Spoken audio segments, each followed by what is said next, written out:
And I just have to unlock the meeting, just a minute. Sorry, I'm just talking to myself out loud. Okay, we're unlocked. Can you open the meeting? Yep. So we have a recommendation here that the council of the corporation of the Township of Wellington North rise from the closed session at 7:01 PM. Could I get a mover and a seconder for that, please? Councillor Rankin and Councillor Burke. All those in favor? That's carried. Next recommendation that the council of the corporation of the Township of Wellington North receive report EDO 2023-23 Wellington North Growth Management up to date, and further the council approved the confidential direction to staff. A mover, Councillor McCabe moves that, Councillor Burke seconds that. All those in favor? That's carried. Next recommendation, that the council of the corporation of the Township of Wellington North receive report 2023-24 244 Isabella Street update, and further the council approved the confidential direction to staff. A mover and a seconder for that, please. Councillor Rankin, Councillor McCabe. All those in favor? That's carried. Thank you. Next recommendation we have is that the council of the corporation of the Township of Wellington North receive report CBO 2023-14 facility review, and further the council approve the confidential direction to staff. Can I get a mover and a seconder for that, please? Councillor Burke, Councillor Hearn. All those in favor? That's carried. Thank you. And we'll deal with the minutes then. A recommendation that the council of the corporation of the Township of Wellington North approve the closed meeting minutes of the November 6th, 2023 council meeting. Can I get a mover and a seconder for that, please? Councillor Burke and Councillor McCabe, thank you. All those in favor? That's carried. Thank you. And welcome to everyone who's joined us here tonight. We already got started with a closed session, so we're just going to switch over and deal with our open session stuff now. And first thing we're going to do is deal with O Canada, assuming the technical wizardry works. So if you rise if you're able for O Canada.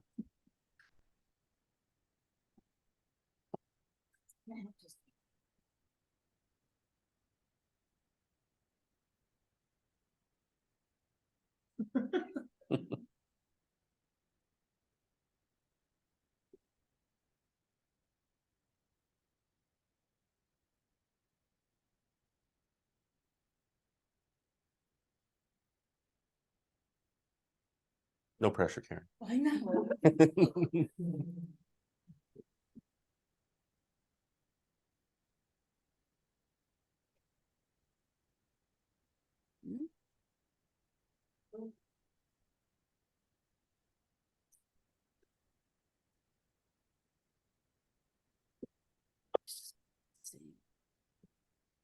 I don't think anybody wants to hear me sing.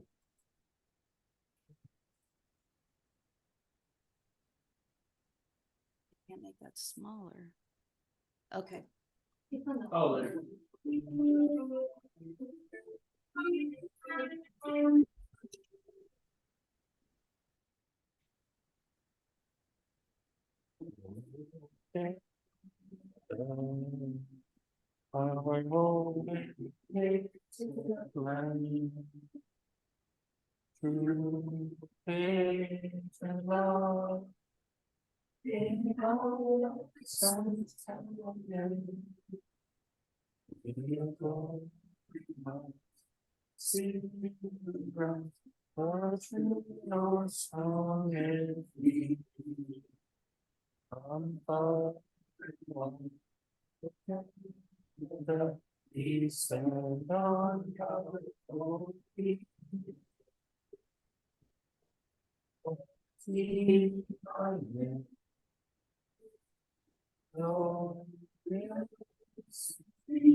Thanks, Karen.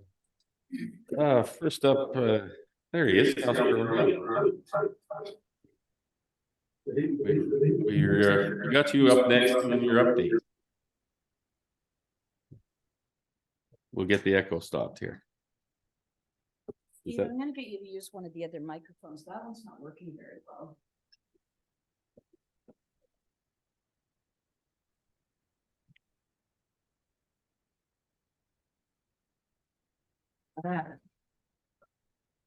Welcome, Steve.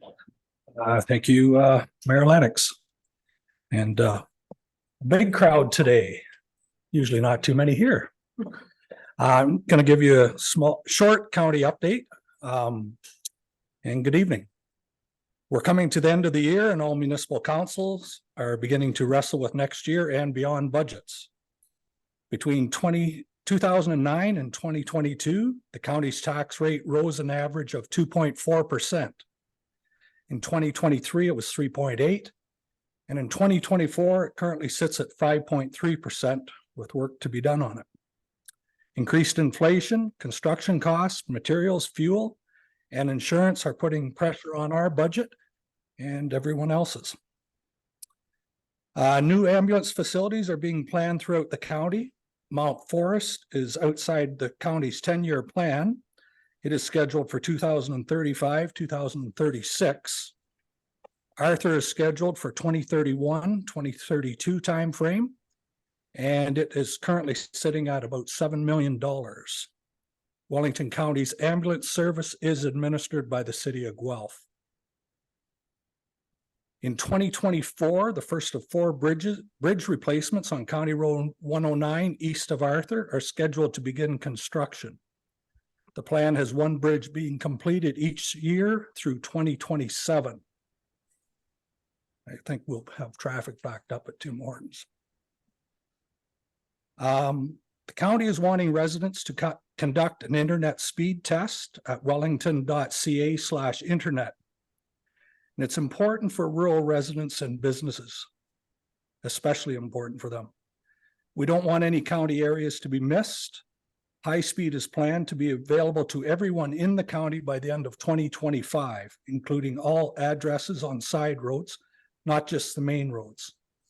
And contractors are out installing fiber throughout the county and the province now. In October, RideWell had 915 rides. That's the most in a single month since inception of October of 2019. And our current contract with the service provider RideCo expires at the end of this year. Negotiations are being held for a new agreement, which will utilize the Ghost Bus integration and Uber to fill some service gaps. If you try and book it in the morning, sometimes you're hard pressed to get a ride unless you book several days in advance. A survey is being launched in late November to assess the user base, get comments, and to gauge community awareness of the service. Most of the rides originate or end in Center Wellington and the city of Guelph. In the first 2.5 years, the green bins diverted 6,800 tons of organic material from our Riverston landfill. And a pilot project for the industrial, commercial, and institutional businesses, mostly along the Highway 6 corridor in the county and the city of Guelph, has rescued 22 tons of edible food and diverted another 303 tons of organic waste. The project began as a no-charge pilot and has evolved to a fee for use to the businesses that use the pickup. Wellington Norris last leaf and yard waste pickup for the year begins next Monday, the 27th of November. And I'd like to congratulate and thank Dale on his soon-to-be retirement and for his leadership in economic development with the township over the years. And thank you. And if there's any questions, I'll try and answer them. If I can't, I'll ask the warden. Go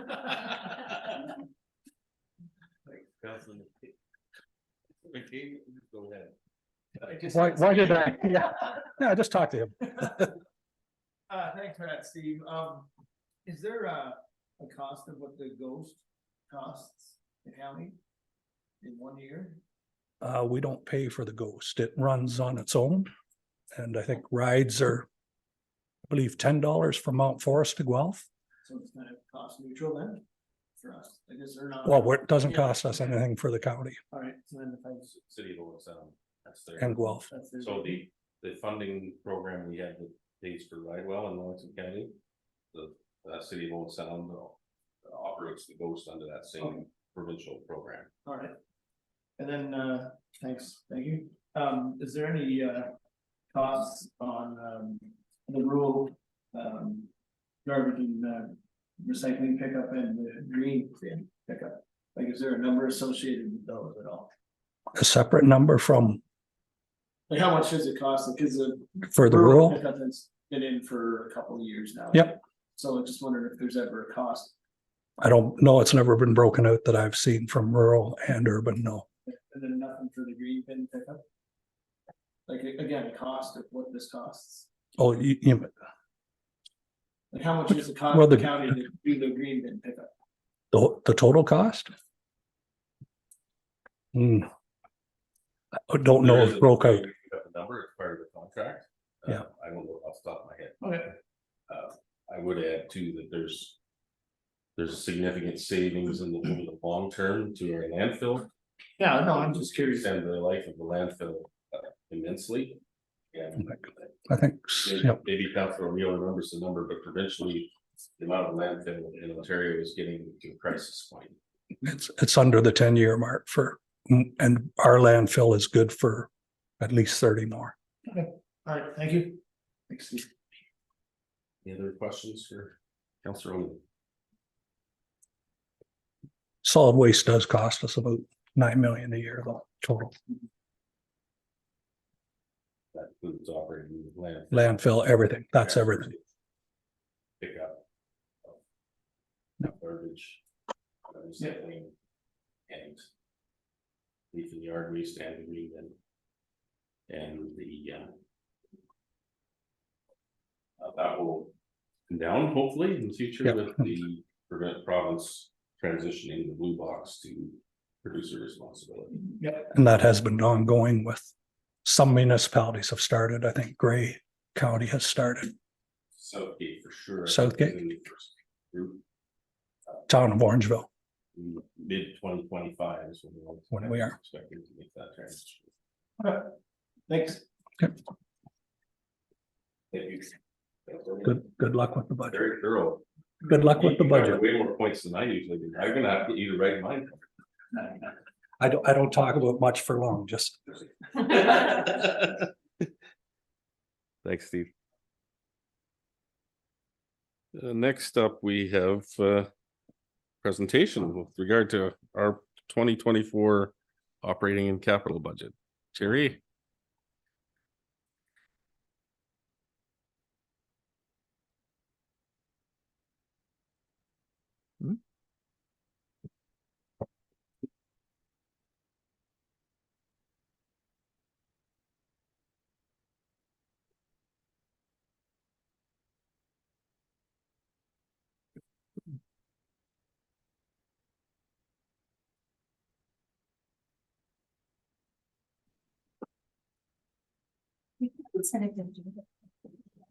Thank you.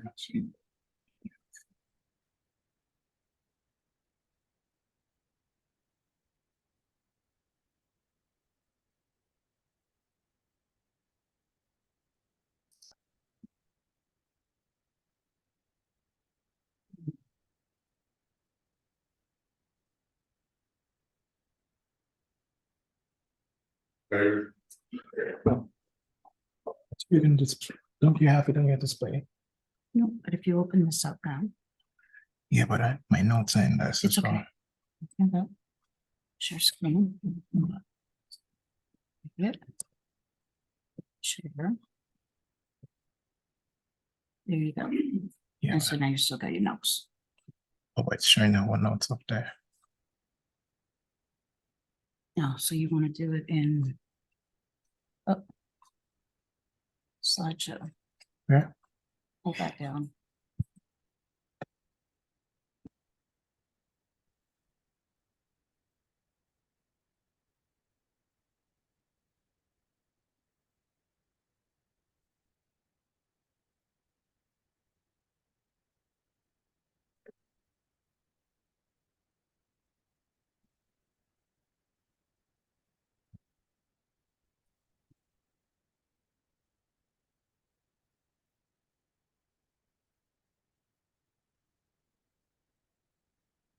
Guess what? Cancel my cape.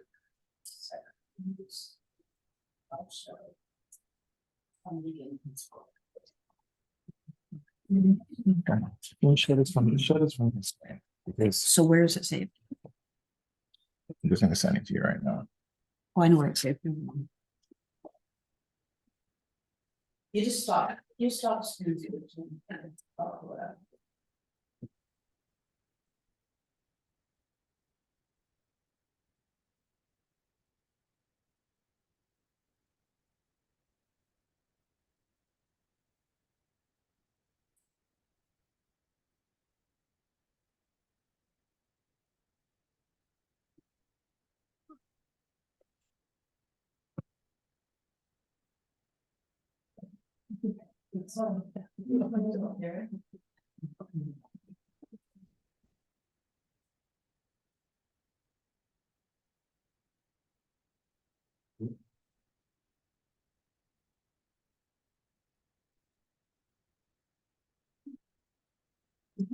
Thank you.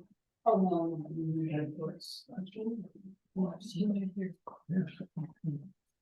no. Yeah. Uh-huh.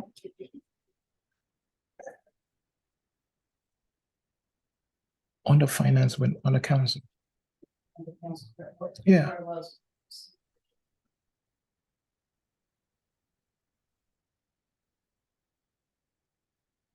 C11. Mm-hmm.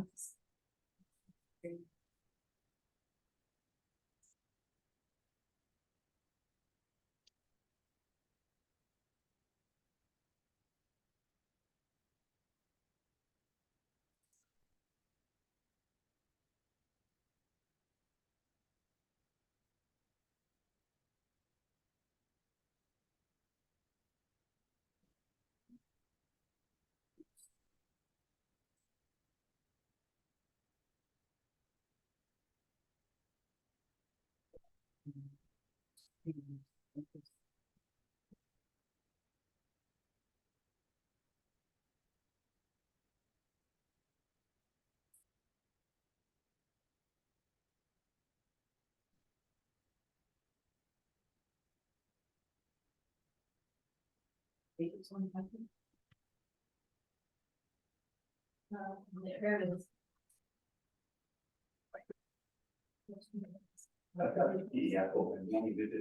Yes, please.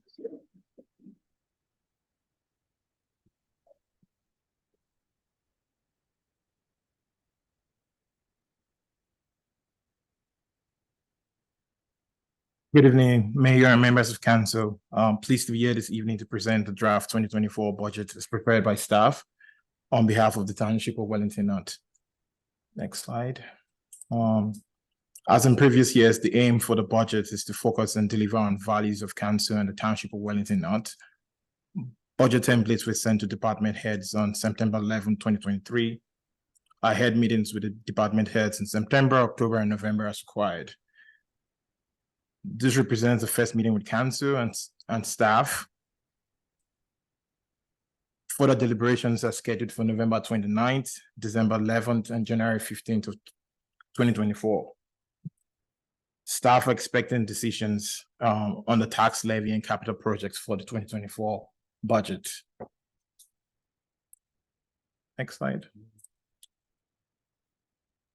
In terms of the 2024 budget guidelines, township staff have maintained the same level of service it budgeted for in previous years and incorporated council approved in-year directions into the budget considerations for 2024. In this budget for 2024, there are corporate-wide cost pressures on the budget as well as inflationary pressures, which we've communicated to the council over the last couple of years. Wage and salary budgetary increases have been incorporated in various departments, and it varies from department to department depending on union staff and non-union employees. Group and health benefit costs have increased by 9.2% from prior year. This was based on guidance provided to us by our plan administrator, Mosey and Mosey. Municipal insurance renewal rates are planned and expected to grow by around 9%. This is based on guidance by the township insurance broker. Utilities are planned to increase by about 2% in 2024, and construction price index as of Q2 had increased by 8.1%. Recent information has come since this was prepared that Q3 increases about 6.6% on materials for construction. In terms of the 2024 budget impact items, conservation authorities have been received for 2024 budget purposes. The biggest change is coming from Saugan Valley Conservation Authority due to the implementation of Category 2 and Category 3 expenses, which translates to a $27,000 increase year over year. Maitland and Grand River have grown as well, but at more marginal growths in compared to Saugan Valley Conservative Authority. Slide. So for the sake of council and members of staff and the public here, we want to define what growth versus reassessment is. Growth is defined as new assessments, and it has no impact on the existing or current taxpayers. During 2023, Wellington North has realized an estimated real assessment growth of 2.1%. This is down slightly from 2022's numbers of 2.26%, up in comparison to the other previous years of 2021, 1.48, 2020 at 1.52, and 2019 at 1.53. Property assessments for taxpayers will remain unchanged this year. As part of full economic statement, the government is prioritizing stabilization in terms of property taxes for taxpayers and municipalities. We will continue to use valuation as of January 1st, 2016 as the basis for our tax computations.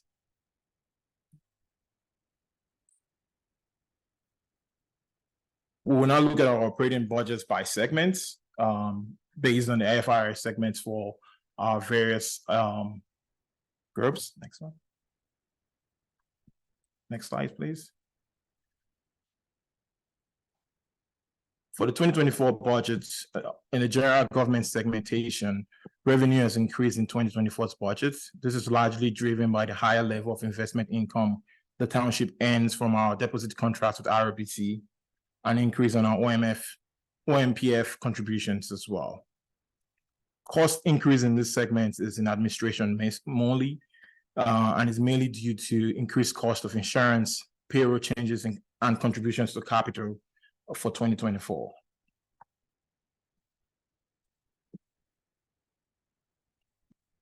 Next is protection services, which is comprised of fire protection, crossing guard, conservation authority, animal control, and building and structural inspection. This segment has seen an increase of 11.5% in the budget. Primary drivers for this increase are additional staff for the fire department and increased costs for the Saugan Valley Conservation Authority due to the implementation of Category 2 and 3 by the Conservation Authority. This budget also accounts for increases in volume that we have seen through the year in animal control.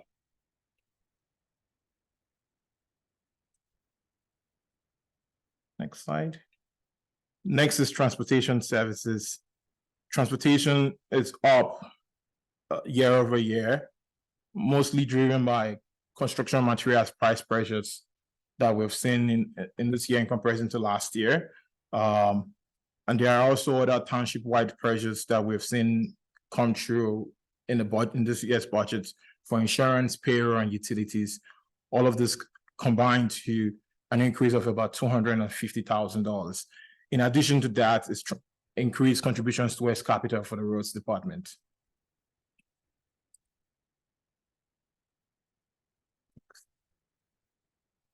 In the next two segments, you will note that health services expenses are up, and it's largely driven by interfunctional transfer allocation changes and increase in wages and benefits. Parks and recreation expenses are down marginally and largely driven by reorganization of functions and programs to community and economic development, offset by higher interfunctional transfers allocations, wages and benefits, and then increased cost pressures for cleaning and maintenance of our various facilities.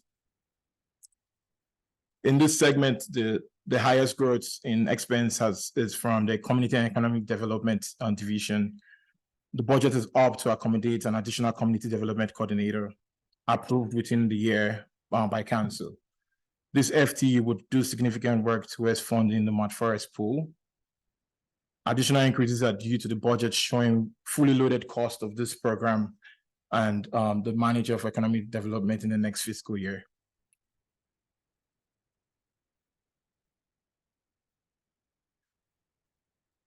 Increases in the planning budget is largely driven by interfunctional transfers, wage and benefit increases, and increase in consulting and engineering costs.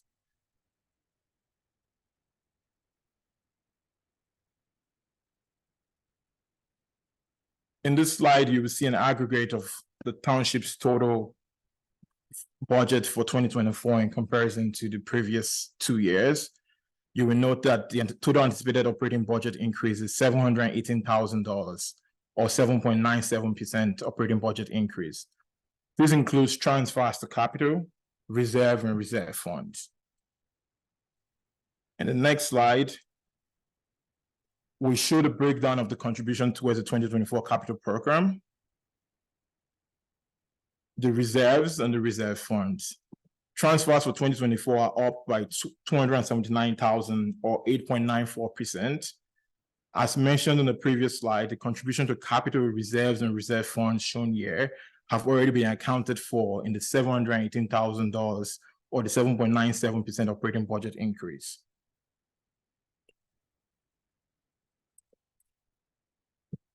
The slide in front of you is a draft modeling of trying to show where the dollars go and also the impact to our existing taxpayers. When combining proposed operating budgets, policy mandated and proposed net transfers to reserve and reserve funds from the operating budgets and the 2024 capital program as presented, the levy impact will be 5.87% increase to existing taxpayers, which is 7.97% increase offset by organic growth of 2.1%. Assumption to get to these results are that unless otherwise identified, all levy-related capital projects have been funded by contributions to capital. A 1.97 million contribution from OCIF has been assumed for 2024, tying it to what we received this year for the 2023 capital program. The current capital model has a $350,000 contribution towards the Mount Forest pool, which was approved in last budget deliberations.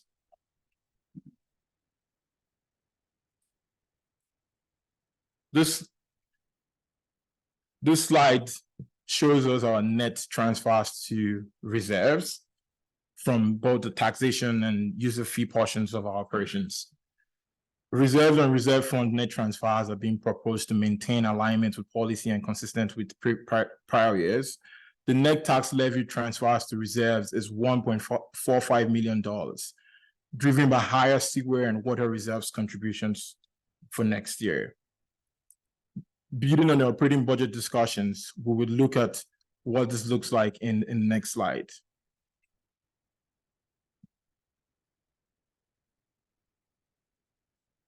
A typical residential family dwelling would be subject to an increase of $78.46 in the next tax cycle. To put this $78.46 into perspective, let's compare it to the overall tax bill of a typical residential single-family home. The house prices shown here in assessment are based on 2026, hence why the value as low as what they are. But our tax model suggests that a typical residence in this area would be $271,636. The increment will be $78.46 in the township's portion of the bill in comparison to what it was last year, translating to a 5.87 increase year over year.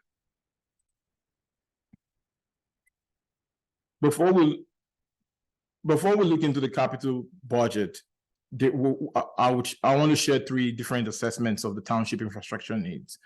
First is an assessment provided by the Ministry of Municipal Affairs and Housing. This was shared with council last year as well, showing where we are in comparison to our peers across the province. The second assessment comes from the Township's 2021 Assessment Management Plan. And the third assessment summarizes staff understanding of the township's needs for the next 10 years.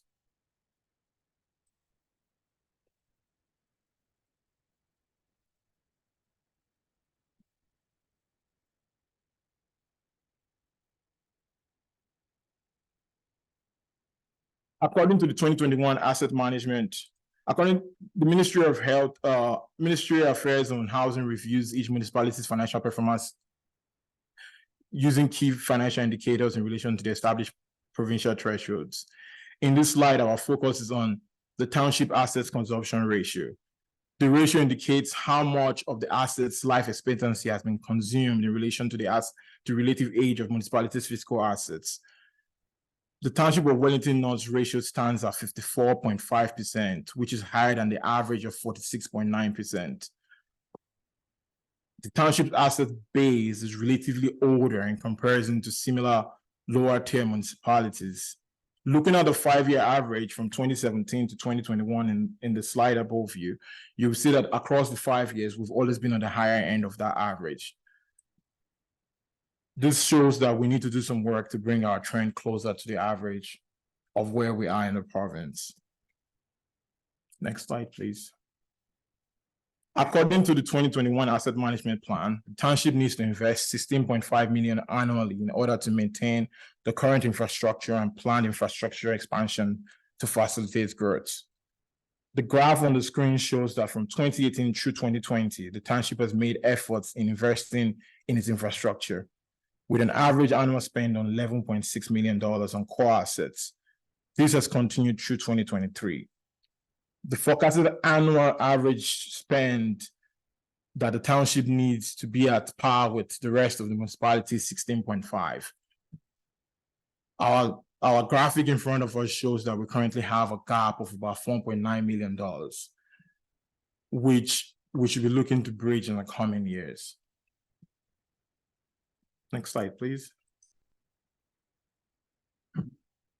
This is a familiar slide that was shared last year during the budget cycle as well. It shows a 10-year capital program for the township.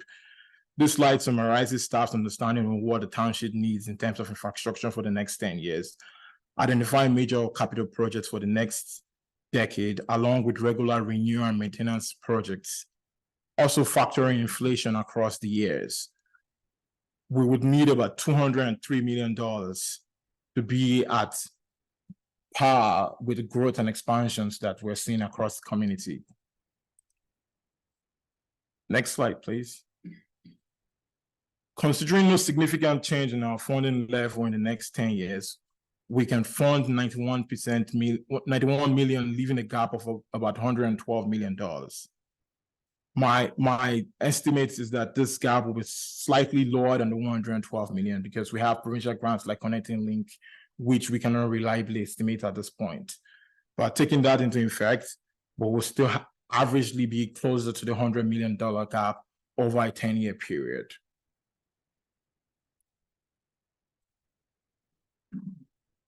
So now we're going to our 2024 capital program and the acts from the various departments.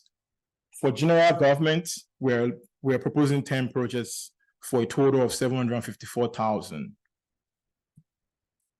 The projects are accessible workstations for $20,000, investment in asset management for $70,000, IT infrastructure and security enhancement for $50,000, improvement to the Kennywood office parking lot for $220,000, Mad Forest West Gray employment lands for $15,000, Mad Forest Archives, we're looking to do a repair on the stairs and handrails there for $20,000.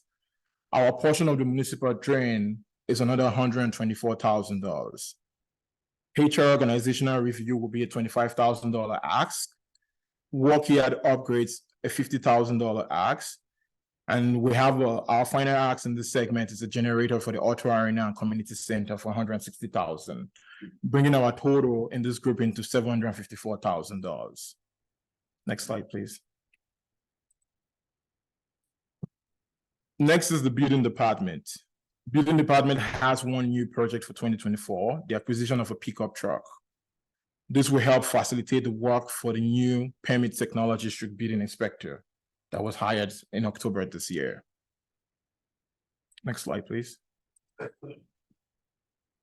Wellington North Fire has proposed 3 projects totaling $160,000. The first being a fuel station and compressor for $70,000, rescue equipment for $60,000, bunker gear and PPE purchases for $30,000. Next slide, please. Next is transportation services. Transportation services has a total budget ask of $7.4 million for 2024 capital program. Reconstruction projects continue for 2024, culvert replacements, asphalt resurfacing, sidewalks, 2 pedestrian crossing bridge are part of the proposed capital projects for roads. Transportation service are also asking for a tractor for $300,000, a plow truck for $420,000, an acquisition of 2 vehicles, one being a replacement for an existing pickup truck. Next slide. Environmental Services has 5 projects proposed for the 2024 capital program. Aqua projects of $266,000 being the highest. We'll correct the spelling of Aqua in our next presentation. Well, 3 casing liner for $135,000. Groundwater motor phase 1 for $18,000. And SAT Water Street design for $22,500. The biggest ask in the 2024 capital program is a council-approved auto wastewater treatment plant phase 2 upgrade. Staff currently have planned to bring this back to council with an update on funding strategy around this project. This project has no bearing on the tax rate as it's primarily funded through user fees. So we'll bring another report to council on an update for this. The next division is Parks and Recreation, which are proposing 8 projects for the 2024 capital program, totaling $807,000. Of this amount, $350,000 are contributions towards the Mount Forest Outdoor Pool and Aquatic Center, a carry forward from last budget deliberation. Other capital projects for 2024 are the Arthur Ice Resurfacer replacement of $115,000, Auto Pool upgrades for $45,000, Mount Forest Old Arena building condition assessment at $75,000. Mount Forest Pool demolition at $200,000. Mount Forest Trail signage at $5,000. Camps, table and chairs for the day camp at $16,950, bringing it to a grand total of $806,950.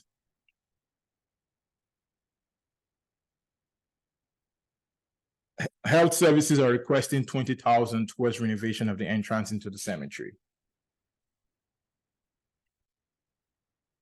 In total, the capital program ask for 2024 is $23.2 million.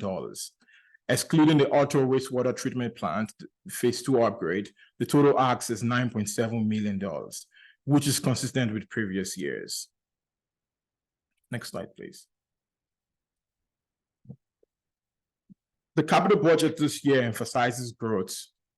62% of our capital allocation is toward growth-related projects, a total spend of around $14.5 million. All the other capital projects combined come to about $8 million, bringing us to our total of $21.2 million. Next slide. So looking at the 2024 capital plan in aggregate and in comparison to prior years, we see the total program excluding the ultra waste treatment plant is very similar to the last few years in scale. Distribution between service segments are slightly different. When including the ultra wastewater treatment plant phase 2 upgrades, the closest year in comparison will be 2019. This was the year where the phase 1 upgrades were completed. Next slide, please. From a funding model standpoint, the significant year-over-year changes reside in the utilization of the gas tax in funding projects in this year's capital program.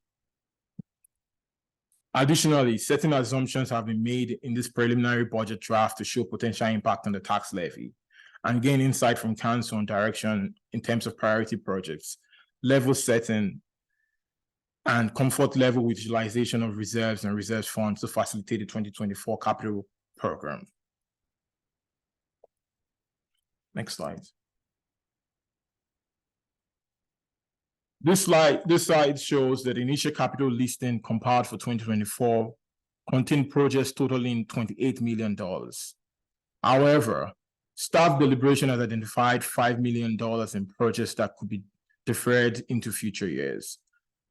Items removed from the 2024 capital program are Dublin Street water main at $125,000, Hutchison Playground replacement at $160,000, Mount Forest Dam maintenance at $35,000, 2 pedestrian crossings, the first being $254,250, the second $96,050.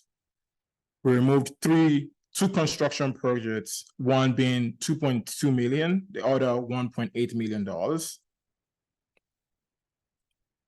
And structural improvements of $100,000, bringing our total to $4.9 million.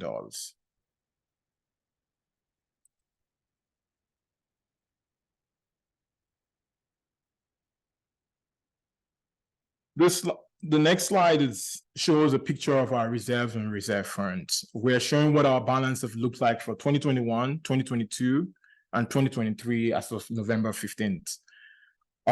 Going through the slide, you will see that our reserves funds have grown year over year. The primary growth in this year has been in our obligatory reserve funds, being our DC reserves, which has grown at about $4.6 million. There are reductions in the taxation reserves towards capital program for 2023, and also use of taxation reserve funds towards in-year projects approved by council. Next slide, please. At this time, we're asking that council prepare to discuss and provide direction regarding the proposed budget at this special budget council meeting on November 29, 2023. Staff are expecting direction from council on the following items. Direction regarding the target levy for 2024, any requested additions or omissions from the capital program for 2024, the utilization of the reserve and reserve funds to reduce contributions to capital program from the levy, any other items that council feel that should be further incorporated or omitted from the 2024 draft budget as presented.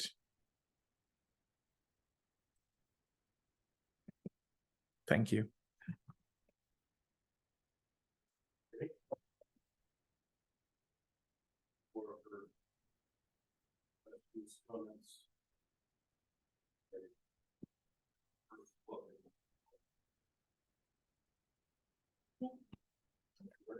Thanks, Jerry, for the insight to the 2024 budget. As part of the package for this special meeting next week, will we get a look at the sheets, the justification sheets? Yeah, we'll include that in the package from next. Yeah. Thank you.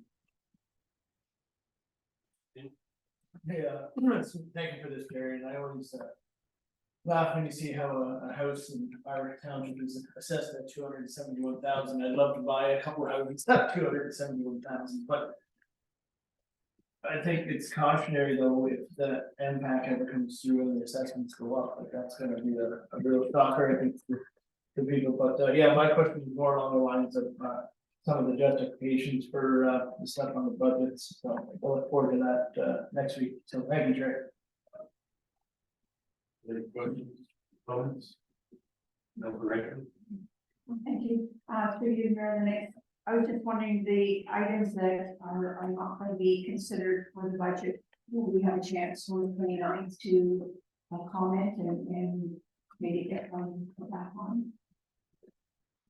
Yeah, we've provided what we feel as recommendation to council. It's ultimately council's decision to decide what projects stay within the capital program for next year.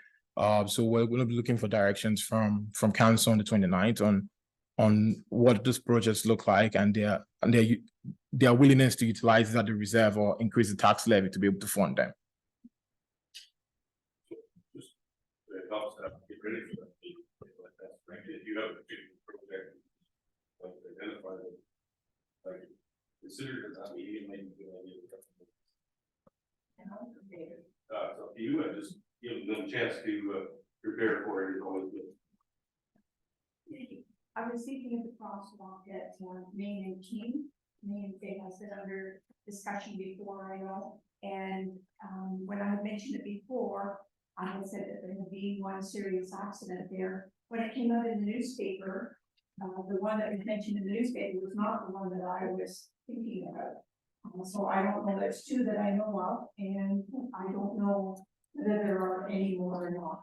Apparently, the investigation that was for the request that SPOPP for information, they had a dollar figure on what the accident cost, and I'm sure there may be others that were either below the radar or were considered to give us more accident application. I just like to see, even if it's not the full amount for cost up there, I would like to see something to warn the drivers going through that it's a spot for one.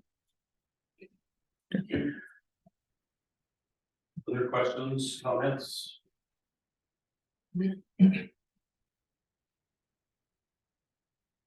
Oh. Surprised.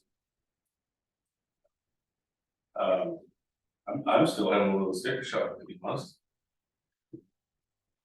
At 5.87, I'm not sure that I think our residents can absorb that degree. I mean, I struggle with the balance between our long-term needs and continuing to deliver the services that our residents rely on. I think I'd be looking for opportunities to get that number to come down. And again, it's a struggle between deferring projects that we know we need to do to meet our asset management requirements and trying to balance the needs of today for people who are paying the bills. So,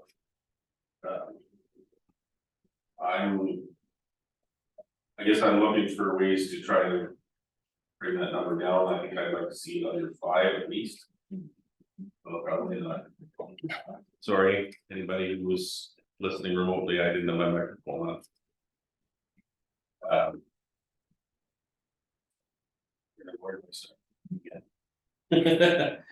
Sticker shock. Yeah. So I think I'd like to see just try to get this below 5% in terms of the impact. A couple projects that hate to say it, the parking lot here at Kenilworth is one of the ones that's top of mind. There was another one I think on the same slide. I can't remember which one that was. But I was saying maybe we didn't have to be diving into that too deeply at this particular moment in time. But yeah, I appreciate the work that's gone into this from you, Jerry, and all the staff. I know this is not an easy thing, and clearly, when you present the capital budget as you have, Growth is going to drive a lot of our capital spending. Not only in 2024, but in the future as well, and figuring out how to do that in an environment where the province has reduced our revenues through development charges. And promise to keep us whole, but not explain how they're gonna do that. Or if they're ever gonna. They have announced a couple of programs. One that I think we would certainly want to pursue, and that's the wastewater. Program, but when I think about $200 million for the entire province. It's a drop in the bucket, unfortunately. So I guess I would look for some. Staff recommendations in terms of what things might be the, you know, less important, that's not the way we put it, but. Yeah. Might be more able to basis. So we'll take back the feedback and then work through and see what we can do to get us under 5. If that's the sweet spot for council, we should be able to come back with a revised capital program at about 5% or under. I think all of us would like it to be lower than that. I think we're realistic and recognizing inflation is real. It has affected all of us, all of the people we represent you. So yeah, if there's opportunity to do that, I think I'd love to have that discussion for our next session. Other questions or comments from council at this point?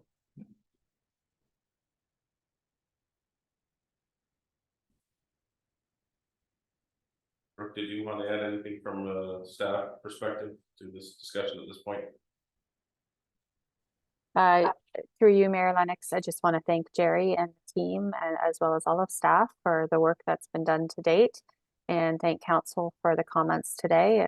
And we look forward to bringing you back the revised budget for that special council meeting on the 29th.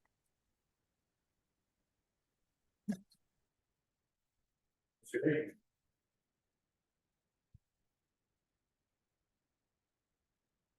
I have a recommendation here that the council of the corporation of the Township of Wellington North receive report TR 2023-10 2024 operating and capital budget for information. And the council prepared to discuss and provide direction regarding the proposed budget at the special budget council meeting on November 29th, 2023.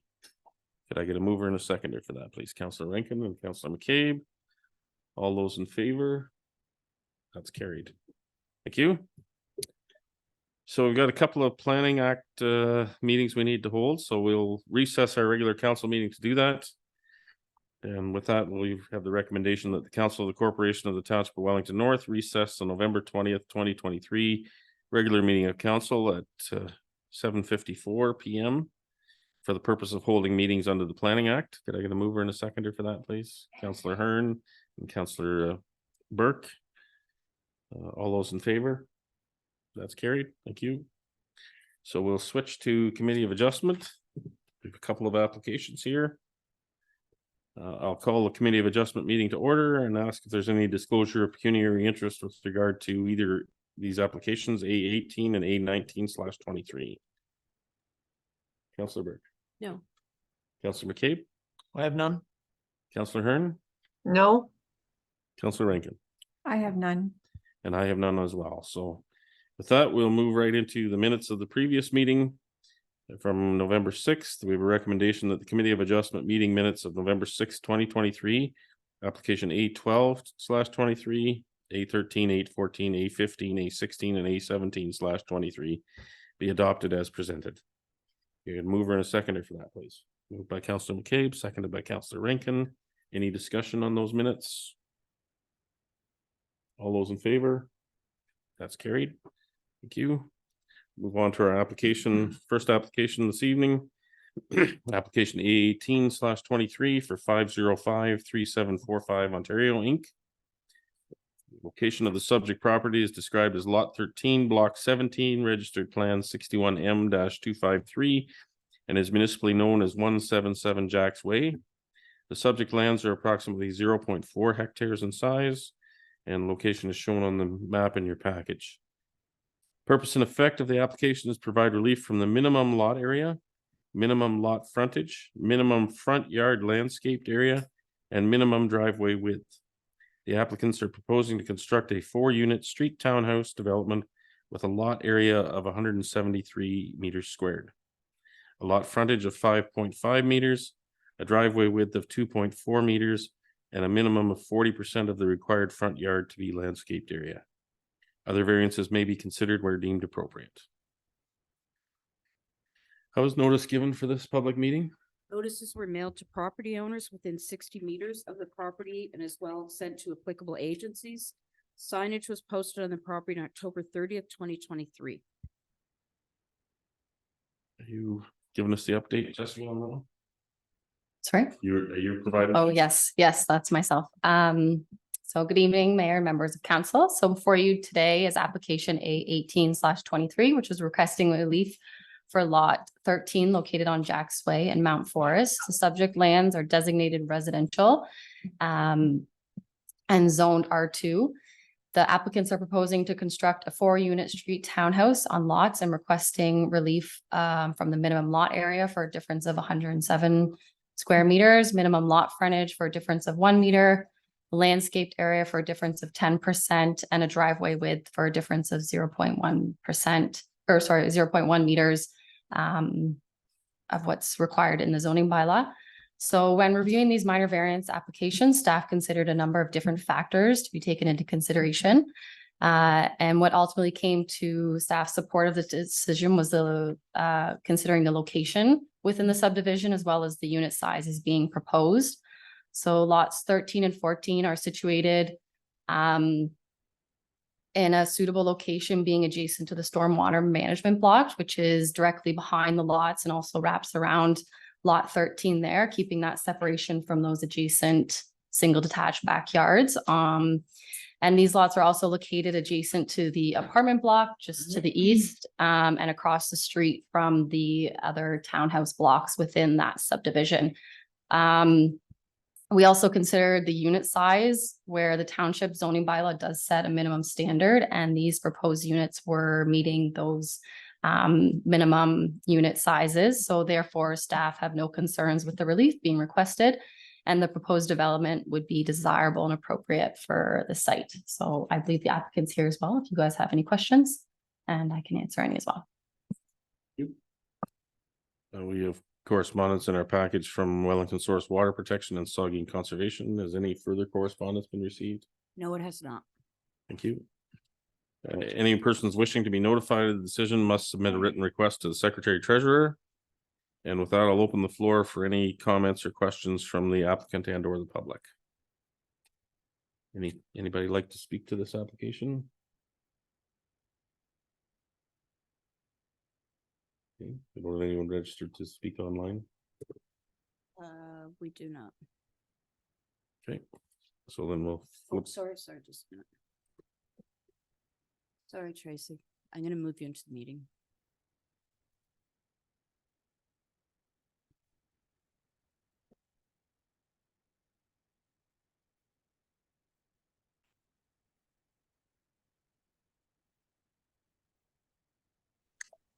Sorry about that, Tracy. That's okay, thank you. Good evening, my name is Tracy Lesperance with the Van Harten Surveying. I'm here on behalf of our client Wilson Developments. So our client is looking to provide affordable housing by constructing a 4-unit townhouse on lots 13 and 14. As described by Jessica, we are looking to have 4 minor variances approved, as we believe all the variances are minor in nature and meet the intent of the official plan and zoning bylaw. I'm here to answer any questions you may have at this time. Thank you for your time. Thank you. We don't have anybody else, so we'll switch to the committee. Any questions or comments from committee members? Councillor McCabe. Yeah, thank you. And through you, Mayor Lennox, I think this is a great example of the medium density that we require when we were talking about how growth is going to, excuse me, push forward our township and our budgets. I like this approach better than an apartment building, and it's affordable. I believe there are going to be probably nice spots, and I've absolutely no problem with this at all. Other questions or comments? Councilor Burke, go ahead. So again, I'm going to talk about the amount of density that's already in that area. I've talked to a few folks about some of the planning items that are on tonight's agenda, and I guess I'm of the opinion that it's not minor when you have a list and you have to have a minimum lot area changed, a minimum frontage changed, and the landscape area changed, and the driveway width changed. That's not minor to me, and to the folks that live in that area either. So I guess I would like to see and would continue to like to see that developers come and ask for minor variances, but minor in nature. When the list is lengthy, I don't believe that it's minor, and would like to see them build more appropriately on the lots and parcels that they have. Okay. Other questions, comments? Councilor Rankin? Thank you, Mayor Lennox. I have to agree, and I'm beginning to realize that the word minor is not definitive, the same as the word affordable is not definitive. And I don't like to see the minor variances. As you know, I like to see as much outdoor space as is applicable for the bylaw, the zoning bylaw that we have. And I think possibly if the housing could be reduced in size, so you didn't have to have that minor variance, and then the affordability might be a little bit more as well. It would be a little bit less costly to purchase. Okay. Any other questions, comments? Can I speak, or? Is that Tracy? Yes, it is. I just wanted to reiterate about with these buildings, we're taking 2 lots, which are single family lots, and making them into 4, so that the affordability, because single family homes unfortunately are probably not a selling factor at this point. So this is why we have to go for the lot area. We originally were going to have 2 separate homes, but now we're making 4. And the driveway width is only going to be on unit 4 that we're asking for the minimum. And the landscaped area, we've got covered porches at the back. The landscaped area at the front is just, it's only the 43%, which the maximum or what we need is 50%. So we're utilizing at the back a covered porch for anybody for use for anything like that. So I feel that they are going to have a lot of outdoor space by having a nice covered porch at the back and at the front. Thank you. Okay. Can I ask a question? Sure. Go ahead, Councilor Burke. So my question is, and I'll leave this to either Tracy or the planning department. If we were looking at 4 units as opposed to 3, would we be looking at any minor variances? I would have to calculate that, but we would still have to go for minor variance probably for the middle units, because we had to go for a minor variance across the road on middle units. We always, to be honest, for townhouses, we always have problems with landscaped areas, just because there's just not, in the bylaw, it's not large enough to accommodate when you have a driveway and everything like that. So there would still probably be minor variances attached to this if we only did a 3 unit.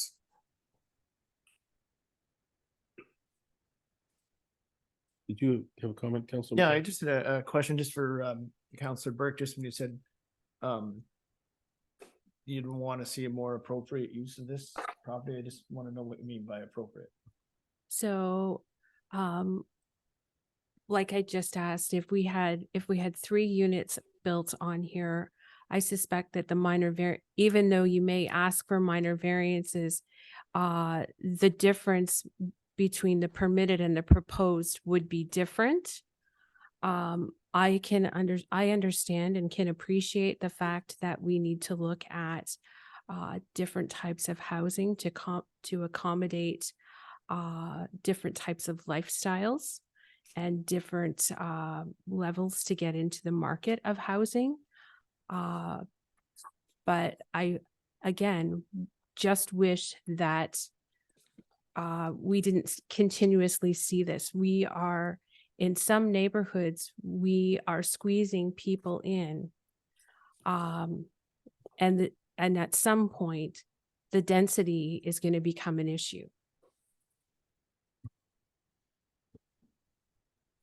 Okay. Other questions or comments?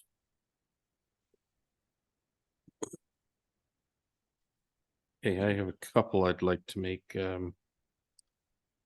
So I looked, and I got one of my questions I answered already, that this, in the plan of subdivision, this was a single detached lot. Correct. So, and when was that plan of subdivision approved? 3 or 4 years ago? Last year. Last year. Last So year. I guess it originally came to council in 2019, would have been the first report, proposing those as singles. But yeah, about last year would have been the final approval. And does everybody remember what the real estate market was like a year ago, 2 years ago, 3 years ago? It's changed immensely. And I'm very aware of the comments being made about, you know, the number of these variance applications we get. And I agree, it's unfortunate that we have so many of them. But I think part of the reality is that the market is changing so rapidly, and the affordability or the ability of people in our community to participate in the market is getting more and more difficult. And I would go so far as to suggest that our policy really hasn't caught up, meaning our zoning bylaw, to what the changing reality is. I know a number of members of council went and looked at a site where there's proposed minor variances earlier today, and seeing what's being proposed is a lot different than what we see on a piece of paper.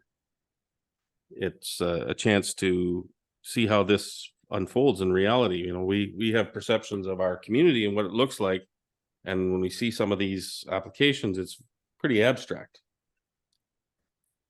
So I think it might be important for us to consider updating our zoning bylaw, and maybe we need to start by going and doing a bus tour or something of that nature, to go and look at other communities where these other types of housing already exist.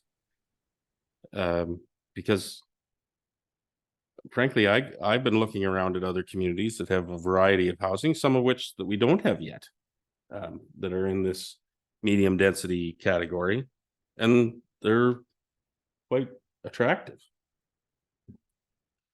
and are often presented really well. So I think there's an element of our policy hasn't kept pace with the change in the marketplace and the changing needs of the members of our community.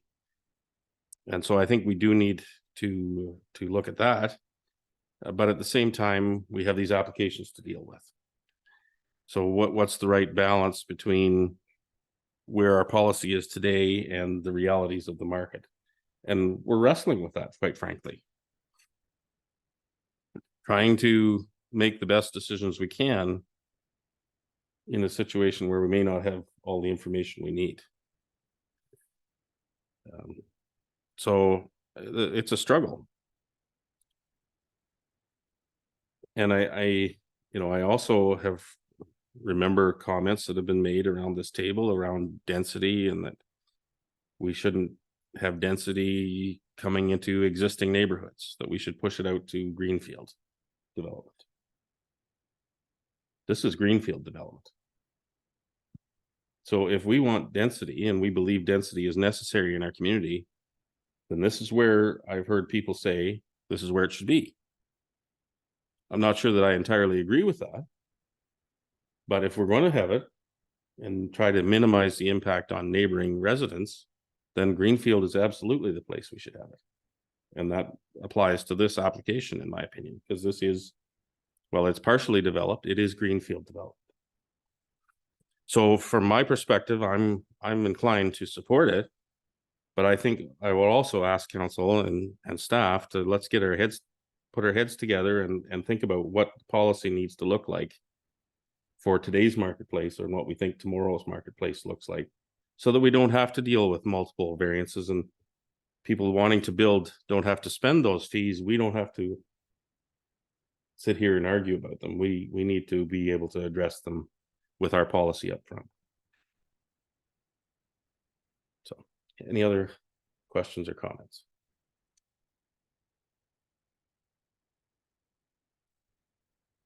Councillor Hearn, you've been quiet. Did you wish to add anything? Sorry, muted.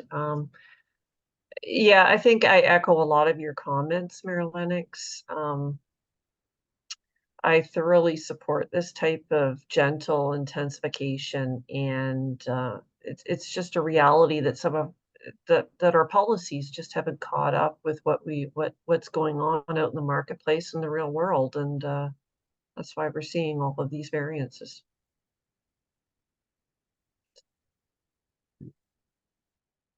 Any other questions or comments? Okay, so we've got a decision to deal with here. And that it'll be as follows: that the minor variance applied for in application A18/23 for the property described as lot 13, block 17, registered plan 61M-253, geographic town of Mount Forest with a civic address of 177 Jacks Way, provide the following relief. Number one, that a reduced lot area minimum of 173 meters squared be permitted for a proposed 4-unit street townhouse development, whereas the bylaw requires 280 square meters. Number two, that a reduced lot frontage minimum of 5.5 meters be permitted for a proposed 4-unit street townhouse development, whereas the bylaw requires 6.5 meters. Number three, that a reduced landscaped area of 40% be permitted for a proposed 4-unit street townhouse development, whereas the bylaw requires 50%. And number four, that a reduced driveway width of 2.4 meters be permitted for a proposed 4-unit street townhouse development, whereas the bylaw requires 2.5 meters. All those in favor? Opposed? That's approved. Okay. We'll move on to our next application. This is A19/23 for 5053745 Ontario Inc. Location of the subject property is described as lot 14, block 17, registered plan 61M-253, as municipally known as 181 Jacks Way. The subject lands are approximately 0.4 hectares in size, and the location is shown on the map. Purpose and effect of the application is to provide relief from the minimum lot area, minimum lot frontage, minimum front yard landscaped area, and minimum driveway width. The applicants are proposing to construct a 4-unit street townhouse development with a lot area of 173 meters squared, a lot frontage of 5.5 meters, a driveway width of 2.4 meters, and a minimum of 40% of the required front yard to be landscaped area. Other variances may be considered where deemed appropriate. How is notice given for this public meeting? Notices were mailed to property owners within 60 meters of the subject property and as well as to the applicable agencies. Signage was posted on the property on October 30th, 2023. Jessica? All right. So again, before you today is application A19/23, which is requesting relief for lots 14 located on Jacks Way. These lands are as well designated residential and zoned R2. The applicants are proposing the same 4-unit street townhouse, requesting relief from the minimum lot area, lot frontage, minimum landscaped area, and driveway width. So again, we consider the same things as the previous application in terms of the location of where it is in the subdivision and the minimum units, unit size. So just so I'm not repeating myself, but we are in support of this application as it meets the 4 tests. And we have, again, the correspondence from Source Protection and Saugeen Conservation. Has any further correspondence been received in respect to this application? No, has not been. Okay. Any persons wishing to be notified of the decision must submit a written request to the Secretary Treasurer. And with that, I'll open the floor for any questions or comments from the applicant or the public. This is basically the same as the other one, it's in a new location. Is there any further comments from the applicant or the public?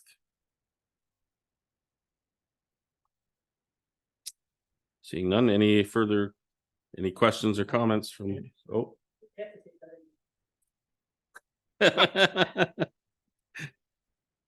I don't believe so. Hopefully they plant some.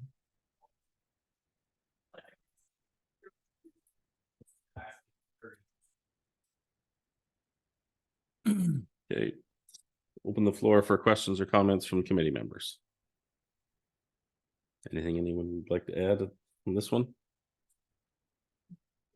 Not really, no. Okay. So we'll go right to the decision then.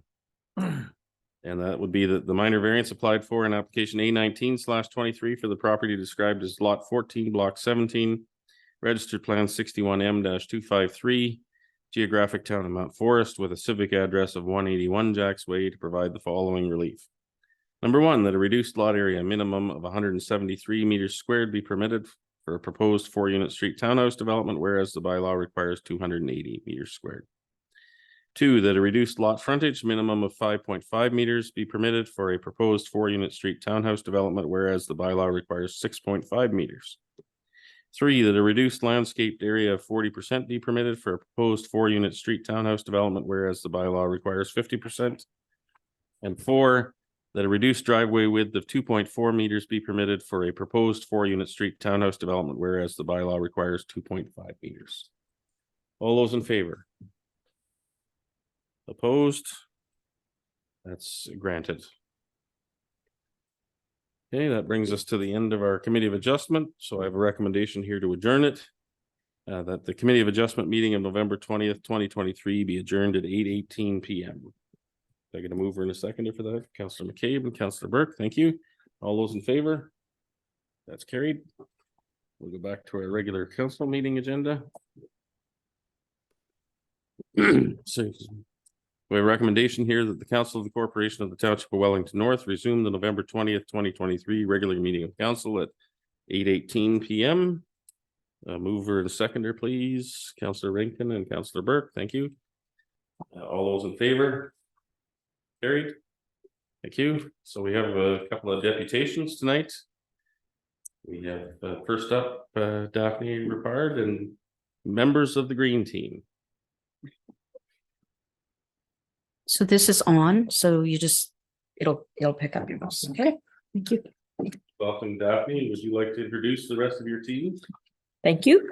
My name is Daphne Rappard and I represent the Mount Forest Green Team, which has been in existence for 4 years now. And our initial concerns were around, we started because of so many municipal trees being cut down.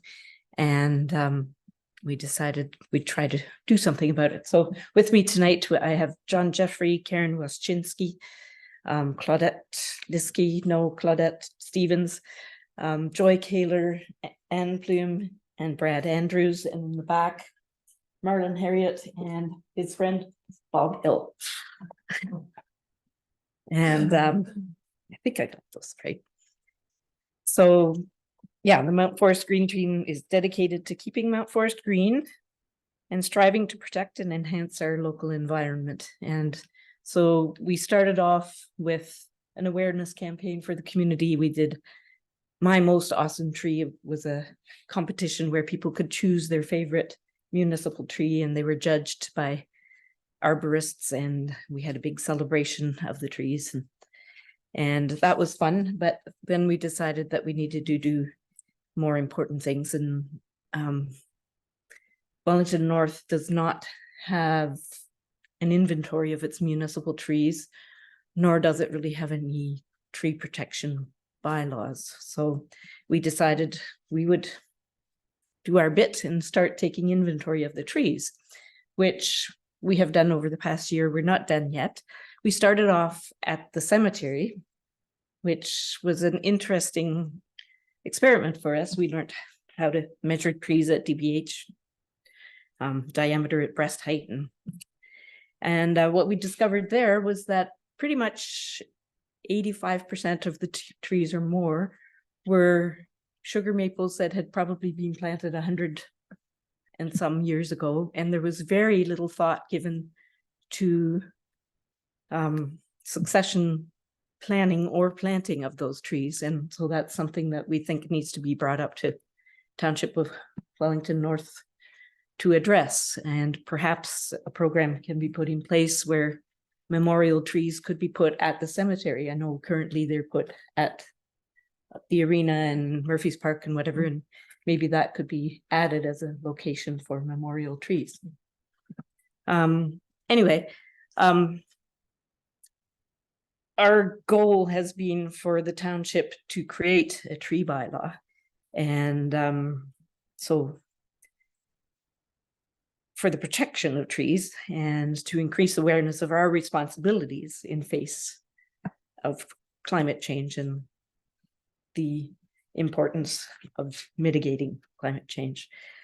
And we want to be able to work together with the township to effect positive change. And I'd just like to draw your attention to the fact that the Municipal Act, Section 270.1.7 states clearly that a municipality shall adopt and maintain policies to determine how they will protect and enhance tree canopy and natural vegetation in the municipality. Now, the only obvious policy Wellington North has in this regard is a tree removal policy with no criteria for what needs to be met before the tree can be taken down. So today we want to express our very specific concerns about the proposed 2024 capital projects, the reconstruction of John Street and Fergus Street North in Mount Forest. And in this, I'm not only speaking on behalf of the Green Team, I'm speaking on behalf of many concerned residents of Mount Forest. And the preliminary engineering plans that were presented at a public meeting about a month ago show a very rigid style of reconstruction, where everything is at 90-degree angles and linear with no regard to existing vegetation, such as trees. And in the proposed plans, the John Street project, which is supposed to create a left turn lane for Tim Hortons, would remove 9 existing trees plus frontage for the houses there, and at a cost of almost $2 million to the taxpayer for the benefit of Tim Hortons. When you're looking to shave off your budget to below 5%, there are definitely alternatives there. Has the possibility of a one-way street for that block been examined? Has Tim Hortons been approached for taking responsibility for part of that cost or most of it?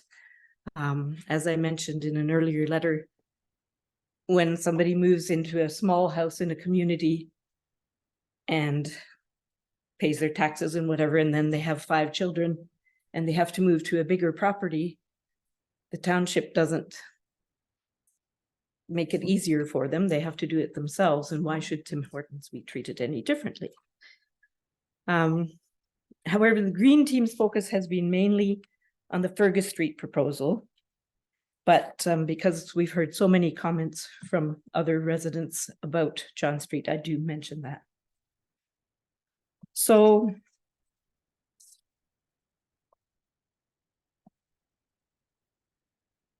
in the proposed construction of Fergus Street North between Wellington and Sligo Road, approximately 35 mature trees are scheduled for destruction to accommodate the new water and sewer and sidewalk plans. And the fact that the plans were created before consultation with the certified arborist or environmental consultant is worrisome and putting the cart before the horse, because it doesn't address environmental concerns. Back in 2021, I did a presentation to council with my personal concerns re the alarming rate trees were being taken down. And a report was sent to me then by the CAO at the time about tree planting in urban areas. And a quote from the report was, during road, sidewalk, or underground infrastructure projects, trees must be removed to facilitate the works. And in many instances, replanting a tree in the same or nearby location is prohibitive. This is a mindset that cannot be tolerated in this era of climate change emergency. Other cities and towns have stringent bylaws and policies whereby everything is done to preserve the tree canopy. Examples, the city of Toronto, where if density was a challenge, they aren't allowed to just go ahead and cut down trees because it's easier to do reconstruction. In the city of Burlington, smaller communities, Centre Wellington, Woolwich, all of them have tree bylaws that protect the trees.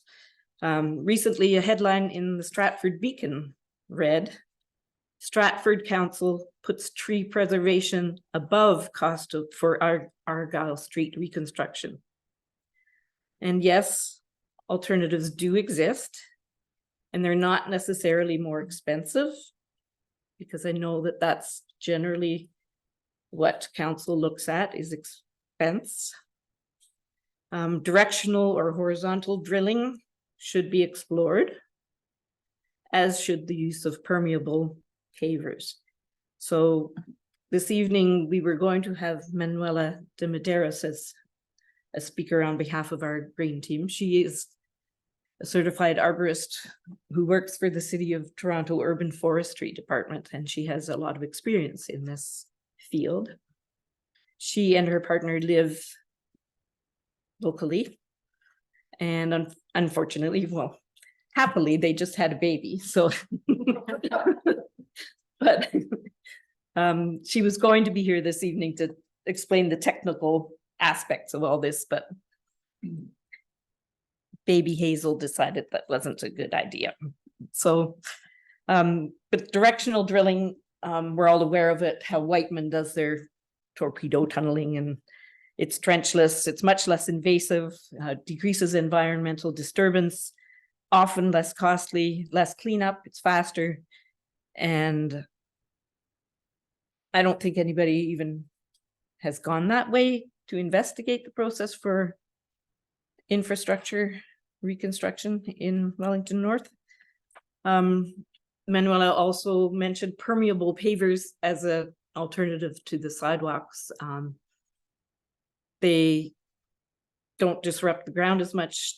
You have water flowing through them into the storm drains. They filter out pollutants. They're sustainable, durable, fixable, and accommodate trees. Now, some people will say, well, you won't have the stability, the whatever, but there's some kind of a, I think they call it geotextile grid, which does provide strength and stability in terms of load bearing.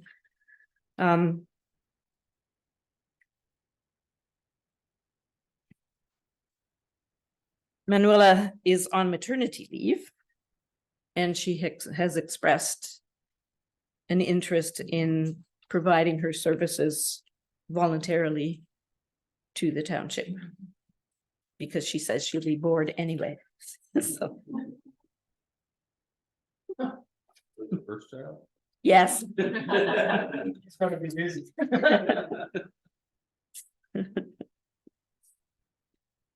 Yes. One of the concerns from the property owners was that at the public meeting, one person in particular requested to know the value of the project that paved Fergus Street North 2.5 years ago. And was told he would get that information and he didn't get it. And also somebody asked for the plans and they didn't get them. And so there needs to be more communication between council and the community. There's the Ontario Provincial Policy Statement 1.61 and 1.6.2, which regards infrastructure and public service facilities. It says that planning authorities should promote green infrastructure. Infrastructure and public service facilities shall be provided in an efficient manner that prepares for the impacts of a changing climate while accommodating projected needs. And in section 1.6, planning for stormwater management shall minimize erosion and changes in water balance and prepare for the impacts of changing climate through the effective management of green water, including the use of green infrastructure. And green infrastructure includes natural and human-made elements, including street trees and permeable surfaces, which would be grass or permeable pavers. I noticed on the William Street reconstruction project, there are paved boulevards. That doesn't make any sense. They're not for parking. There's a curb. It's a waste of non-renewable resources and interferes with drainage. Yeah, but not only do we have an environmental responsibility, we have one to the heritage of our beautiful Mount Forest. And I think this is where so many people get angry at the proposal, because the residents on Fergus Street North largely bought their properties because of the trees. And so many people comment on the beauty of our streetscape. And although most of the maples were planted on municipal land, many of them now extend onto private property, and that makes them boundary trees as per the Forestry Act. And as a boundary tree, permission must be granted by both owners of what is known as a boundary tree, because in Ontario, boundary trees are considered common property that is co-owned and fall under section 10, where it is a prosecutable offense for one co-owner to injure or cut down a boundary tree without the other co-owner's permission. So, food for thought. Mind you, having said all this, I don't mean to be confrontational. We want to be able to work together. And we do feel we have the energy and certainly the passion, and some of us the expertise to look into alternatives. So what we're asking for is for council to put a hold on those reconstruction plans until the site is assessed by a qualified, certified arborist, environmental consultant, ecologist, whatever, and alternatives are investigated thoroughly. And there are other municipalities that are also willing to help in terms of establishing a tree protection bylaw. Actually, before I came tonight, I had a phone call from Liz Bennion, who was instrumental in creating the Oakville tree protection bylaw. And she read an article I had in the Guelph Today newspaper. And she called up and said, do you guys need help? We have one of the best tree protection bylaws. And she'd be willing to come up and do workshops and do whatever. So, yeah, we're hoping for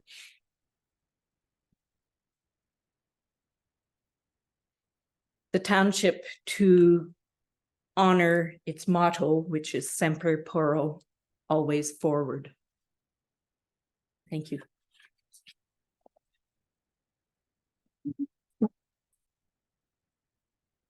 And I don't know if it's of interest, but on Thursday I decided to print up a petition. And so between Thursday and today, we have gathered over 200 signatures of people who would request that a hold be put on these plans until in other options are examined. So Thanks. Get a copy of the application as well, for speaking notes.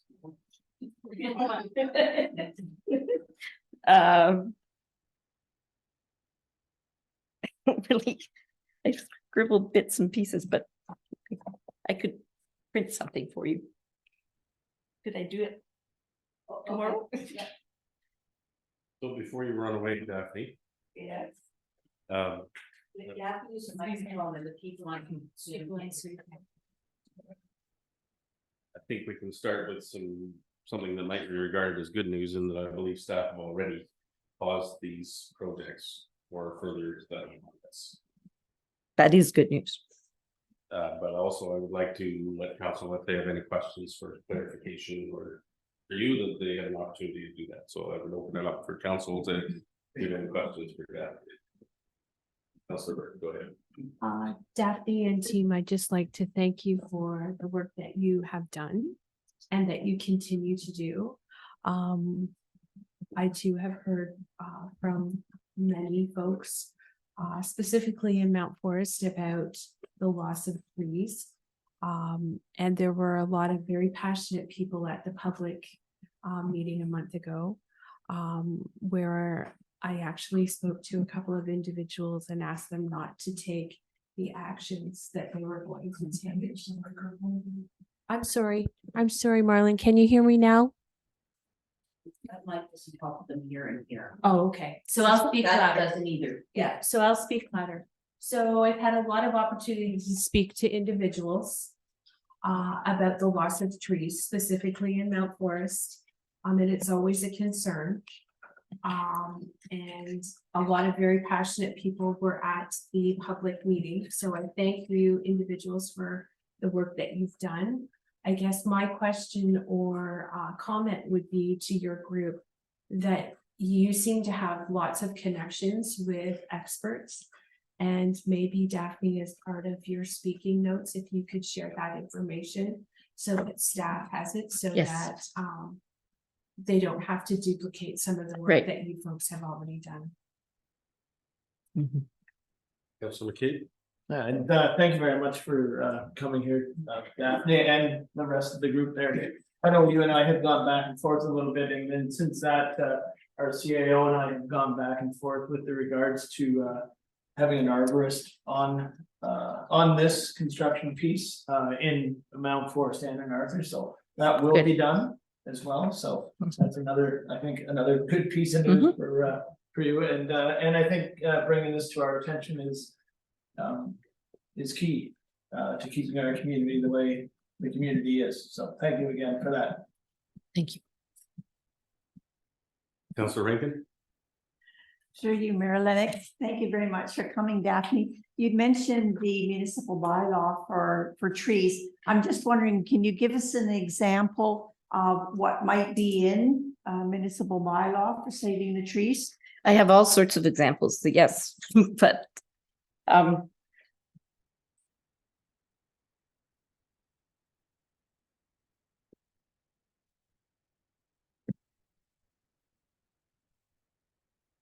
so there usually will be the goal of maintenance enhancement of the urban forest, and then preserving and protecting healthy trees being the objective.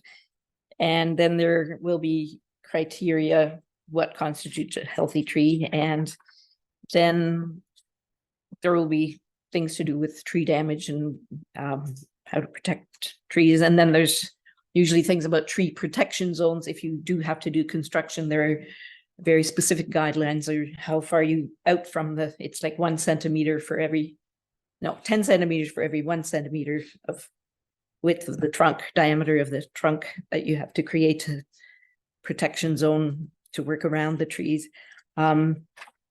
Then tree protection barriers, what they're made up of, and then there are also then, there are certain instances where obviously trees cannot be saved. And then there will be, this is Manuela's part. She was going to do this, because she's very familiar with those. But anyway, in terms of replanting, there will be ratios depending on the diameter of the tree taken down, because you cannot replace 120-year-old maple that stores 150 kilograms of carbon with one sapling. And that was one thing that was brought up in the discussion was, yes, everybody will get a replacement tree. It doesn't mean much in the immediate scheme of things. So yeah, so there's yeah, and then there will be a list of suitable replacement trees and how to apply for a permit for tree destruction and when it's granted and the criteria that qualify. Yeah, go ahead. Thank you. And it was mentioned about having an arborist on staff. I'm just wondering, I know they're very expensive to have on staff and it's not something that might require a full-time job. I'm just wondering if there's any possibility of different townships getting together and having one arborist among several townships. Mm-hmm.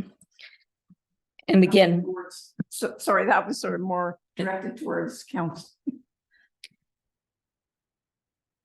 You any other questions for Daphne?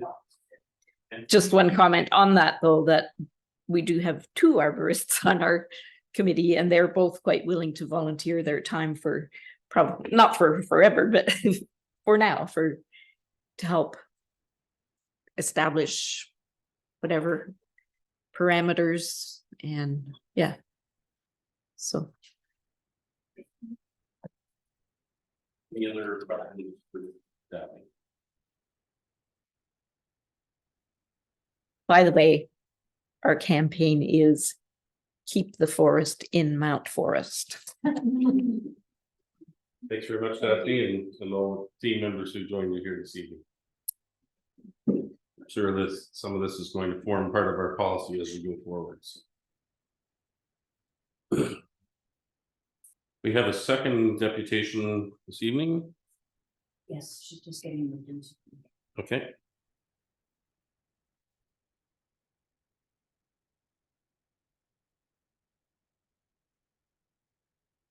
Victoria, can you turn your microphone on? And or that one.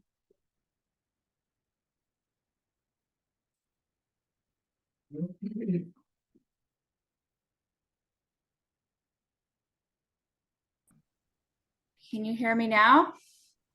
Yes, thank you. Okay. Hi, hello. To mayor and councilors. I wish to introduce our group. We are called the Concerned Citizens of Rural Roads.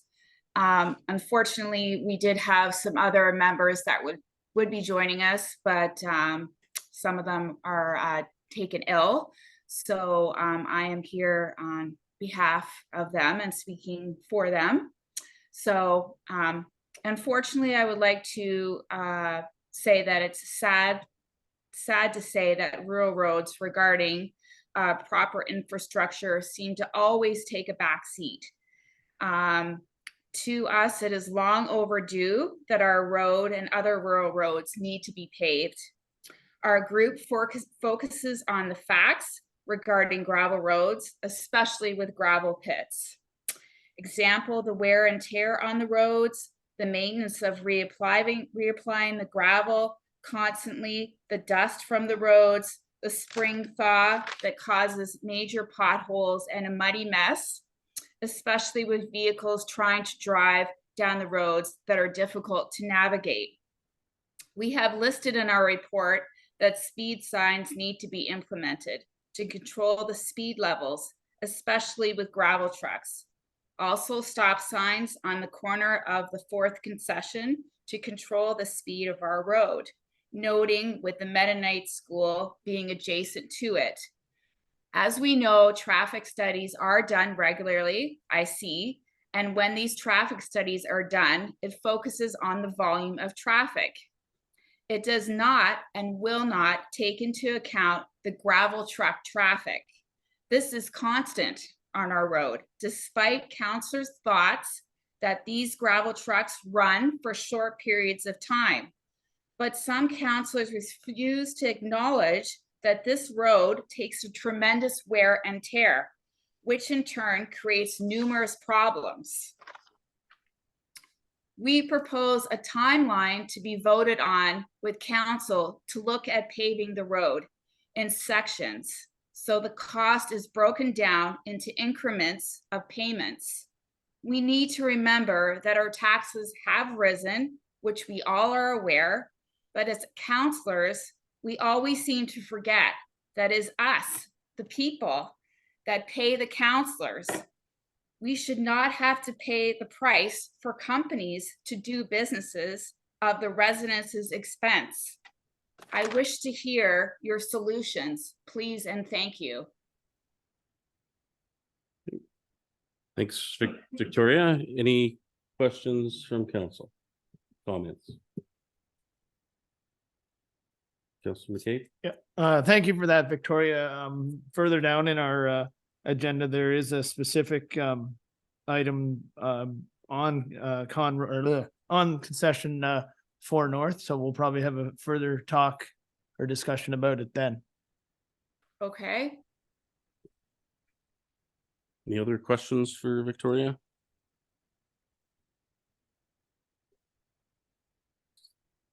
Victoria, could you email me your presentation that you just made? oh, you need yeah, I can do that. Just for our minutes. Yep, thank you. I have it written out. I don't have it emailed, so I'd have to write it out and then email it to you. That's okay. We've got on record. Thank you. It's being recorded. That's okay. Thanks. Okay. Thanks, Victoria, to you and the group you're representing. We certainly will take it into consideration as we're making our deliberations going forward. So thank you very much. Okay. And with that, we'll move on to adoption of the minutes of the council and public meeting. So we have recommendation here that the minutes of the regular meeting of council and the public meeting held on November 6th, 2023 be adopted as circulated. Can I get a mover and a seconder for that, please? Councillor Rankin, Councillor Hearn.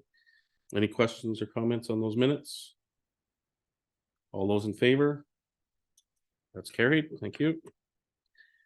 We don't have any business arising from previous meetings, but we do have items for consideration. So let's identify those you'd like to pull out for further discussion. We already have 2B and 2E pulled out. Councillor McCabe. I'd like 4A, the traffic counts report, and 4B on the concession 4 North. Okay. Report. And you have 2A and B already pulled, so. We have 2B and 2E. Oh, sorry, E. Yep, sorry. Yep. Thank you.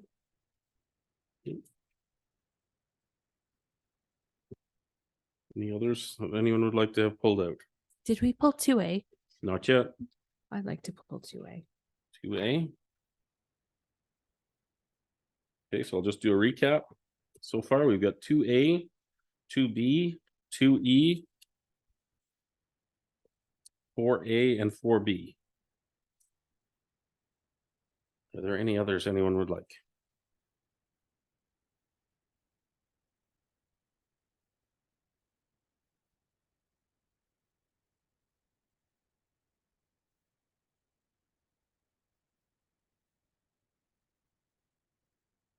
Last call. Any others anyone would like? Okay, so we'll deal with all the others then have not been identified.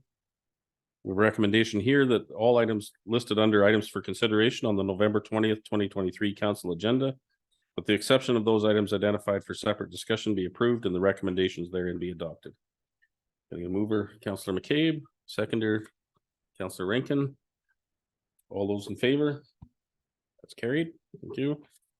So we'll go back to 2A. There are 2 recommendations coming out of this one. Wait a minute. No, yeah, 2 recommendations.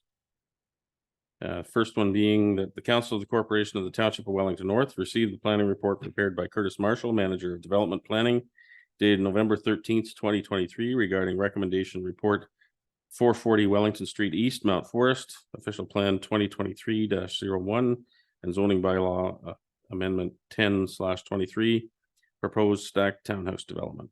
Could I get a mover and a seconder for that recommendation? Councillor Burke, Councillor McCabe. And we'll open the floor for questions, comments, discussion. Yes, Councillor Burke? so my question is for Curtis. This one is just to receive the report. Oh, this is just to receive the report? Mhm. We have to receive the report. Yeah. And the next one. Is that correct, Curtis? Yeah, that's right. I mean, you can still discuss it, but it's just to receive it, and then the next one gets into The actual actions. So yes, this one is to receive. The actual actions that council would take would be in the second recommendation. You're free to discuss With it. regards to the holding provision that's being proposed. So right now, the recommendation in front of you is just to receive the report. There's no action involved in it. You're receiving 2AI. Okay, Your discussion, you probably are wanting 2AII, which is the recommendation right under that. okay. So you want to wait for the second one, Councillor? Burke? Sure. Okay, We vote on that first one. we do. Any questions or comments in regard to receiving the report? All those in favor? It's carried. Thank you. We'll move on to the second recommendation, and it reads as follows: that the Council of the Corporation of the Township of Wellington North supports the proposed official plan amendment, and the township clerk notify the County of Wellington of this position. Excuse me, and further that council supports the proposed zoning bylaw amendment, and the final amending bylaw be brought to council for approval once the County of Wellington has rendered a decision on the official plan amendment. And further that the mayor and clerk be authorized to sign the bylaw. Okay, a mover and a seconder for that one, please. Councillor McCabe, Councillor Burke, thank you. Councillor Burke, go ahead. Thank you. So my question is, and I guess this goes back to some of the conversation we had earlier, that this development doesn't really fit into any of our categories. And by putting a holding provision on it, how will that affect the developer? And what is the recourse if it's not approved at county? Okay, yeah, through Mayor Lennox, Councillor Burke. So for the first, talk about the holding provision. So as part of the draft zoning bylaw, we've included a holding provision, which ultimately would have to be, which requires that prior to any a building permit being issued for the development, council would have to lift the holding provision.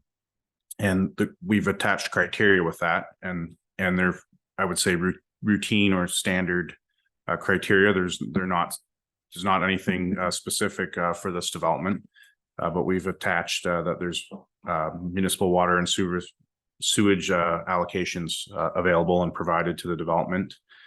That site plan approval has been obtained, and there's a site plan agreement executed between the township and the developer, and that any stormwater management requirements are addressed as part of the design. So ultimately, those the council believe is their holding removal tonight on the agenda as well. So once if this is approved and we get to the site plan approval stage and the developer gets once the site plan is reviewed, staff would bring a report to council informing council that all these 3 things have been met, and with council's lifting, they could get a building permit. So we have utilized those on most of our new developments very recently. And I believe the second part of the question was for if the county didn't approve it. So ultimately, if the county council did not approve the official plan amendment, it would be the application would be denied, and the zoning bylaw amendment wouldn't have been signed by the township yet, so it wouldn't be in effect either. Thank you. Other questions, comments? Councillor Rankin, go ahead. Through you, Mayor Lennox, sorry, getting tired. Again, I have to say that I'm not terribly happy with the amount of density that's going in, and I know that that's being mandated, but that doesn't make it any better to accept. But I have to say that I do like the stacked housing units for the height that it brings. It's not towering over the rest of the residents that are there. So I do like the look of it. I would maybe like to see less units in that, but I do like the type of plan that, and for that, I hope it can go ahead. Any other questions or comments? I just have one more. Councillor Burke? So, if this was to be approved, do we know at this point, and this question's probably for you, Brad. No.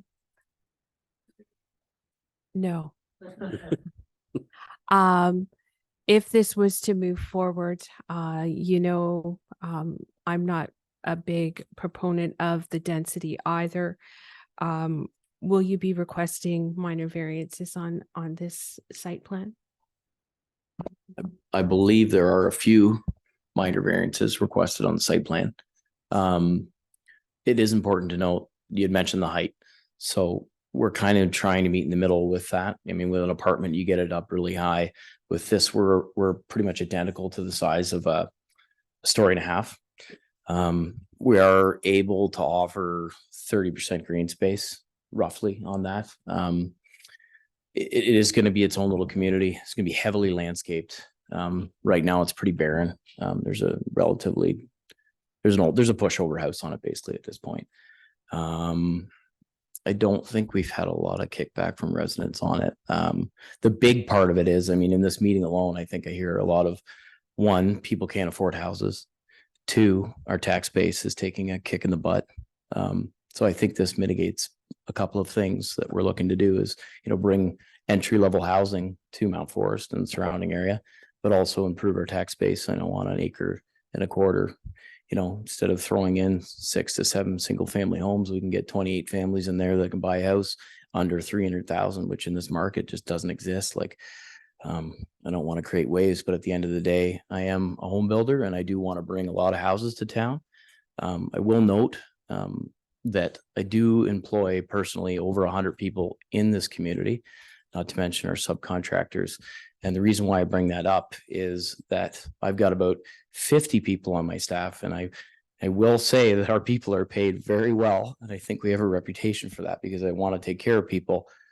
But what really makes me mad is that 50 of my people, at least out of that, and I could say that very confidently, it could be even more, can't afford a home, period. And they make great money. They probably have a wife that makes great money, and maybe they don't have this, the down payment to mitigate that in this, day and age, but I don't see another way around it. It's the only way that I think we can improve our tax base and bring the cost of living down. That's I hope I didn't dance around your question, but I was just trying to relay some of my thoughts. Thank you, Sherry. Yeah, maybe just to clarify, Brad, there are a couple site-specific requests that are part of the draft bylaw, but I think that you're not planning future minor variances? It's to stay as is. Yeah. Questions, comments?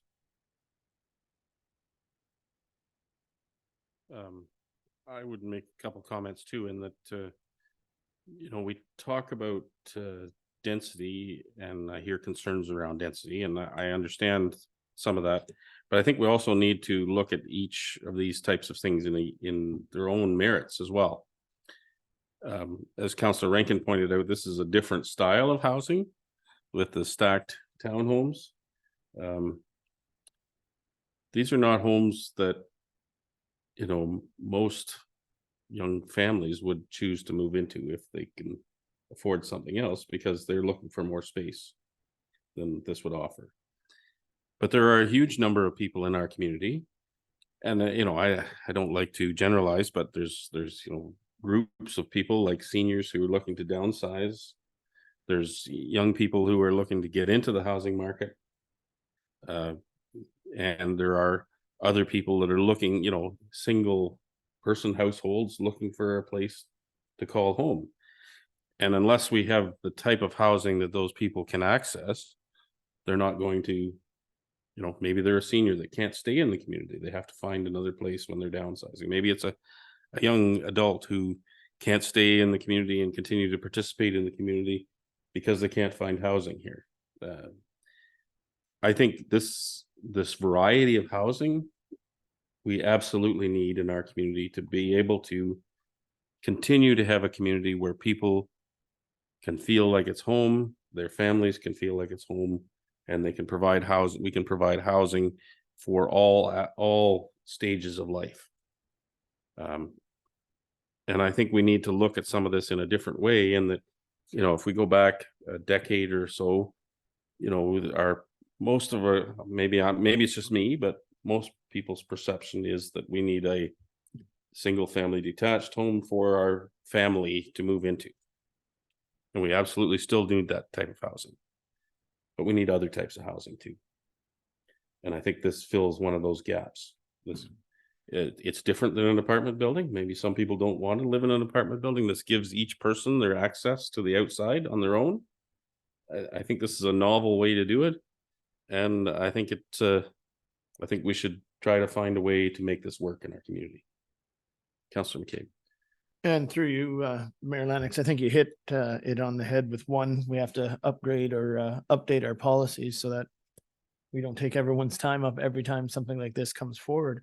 But you also hit on another thing, and is our employers in this area can't find employees in this area. And Brad, you just mentioned it, pay great money and still can't afford a house where they're close by working. And I think we need to be able to have different offerings of houses and for people in different stages of their life, but also in employment as well for our employers in this area. We have great employees or great employers, and they're looking for employees that just cannot afford to live here. Like, this is going to become more and more common. And I think it's, like you said, it's a great way to start mitigating that. Thanks, Councillor McCabe. And I didn't want to harp on the policy being behind where the market is, but I think it's important to recognize that we're embarking on a project here within the township called the growth management strategy. We did that once in 2017, and that project said that we needed greater variety of housing, greater density. And since that time, I've heard objections to more dense types of housing, even though they may be modestly more dense. And that, maybe it doesn't belong in this neighborhood, or it doesn't belong in that neighborhood. And I understand those sentiments. But when we come out of this latest iteration we're planning of the growth management strategy, I really want us to understand why we believe more density is necessary and where it fits. And if it doesn't fit in a certain neighborhood, then we need to identify that and spell it out so that applicants don't come to us expecting to have an approval and we're objecting to it.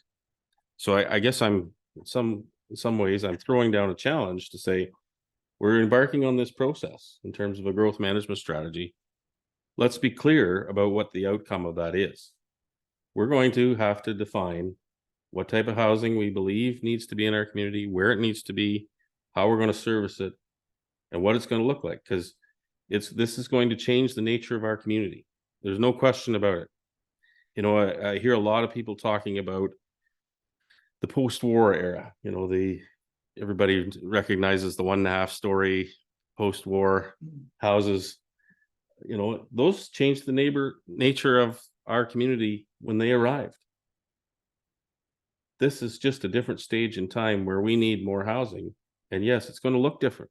It's maybe going to feel different, but it's up to us with some help from residents to define what that looks like and to get behind a vision of what we believe our community needs for the future.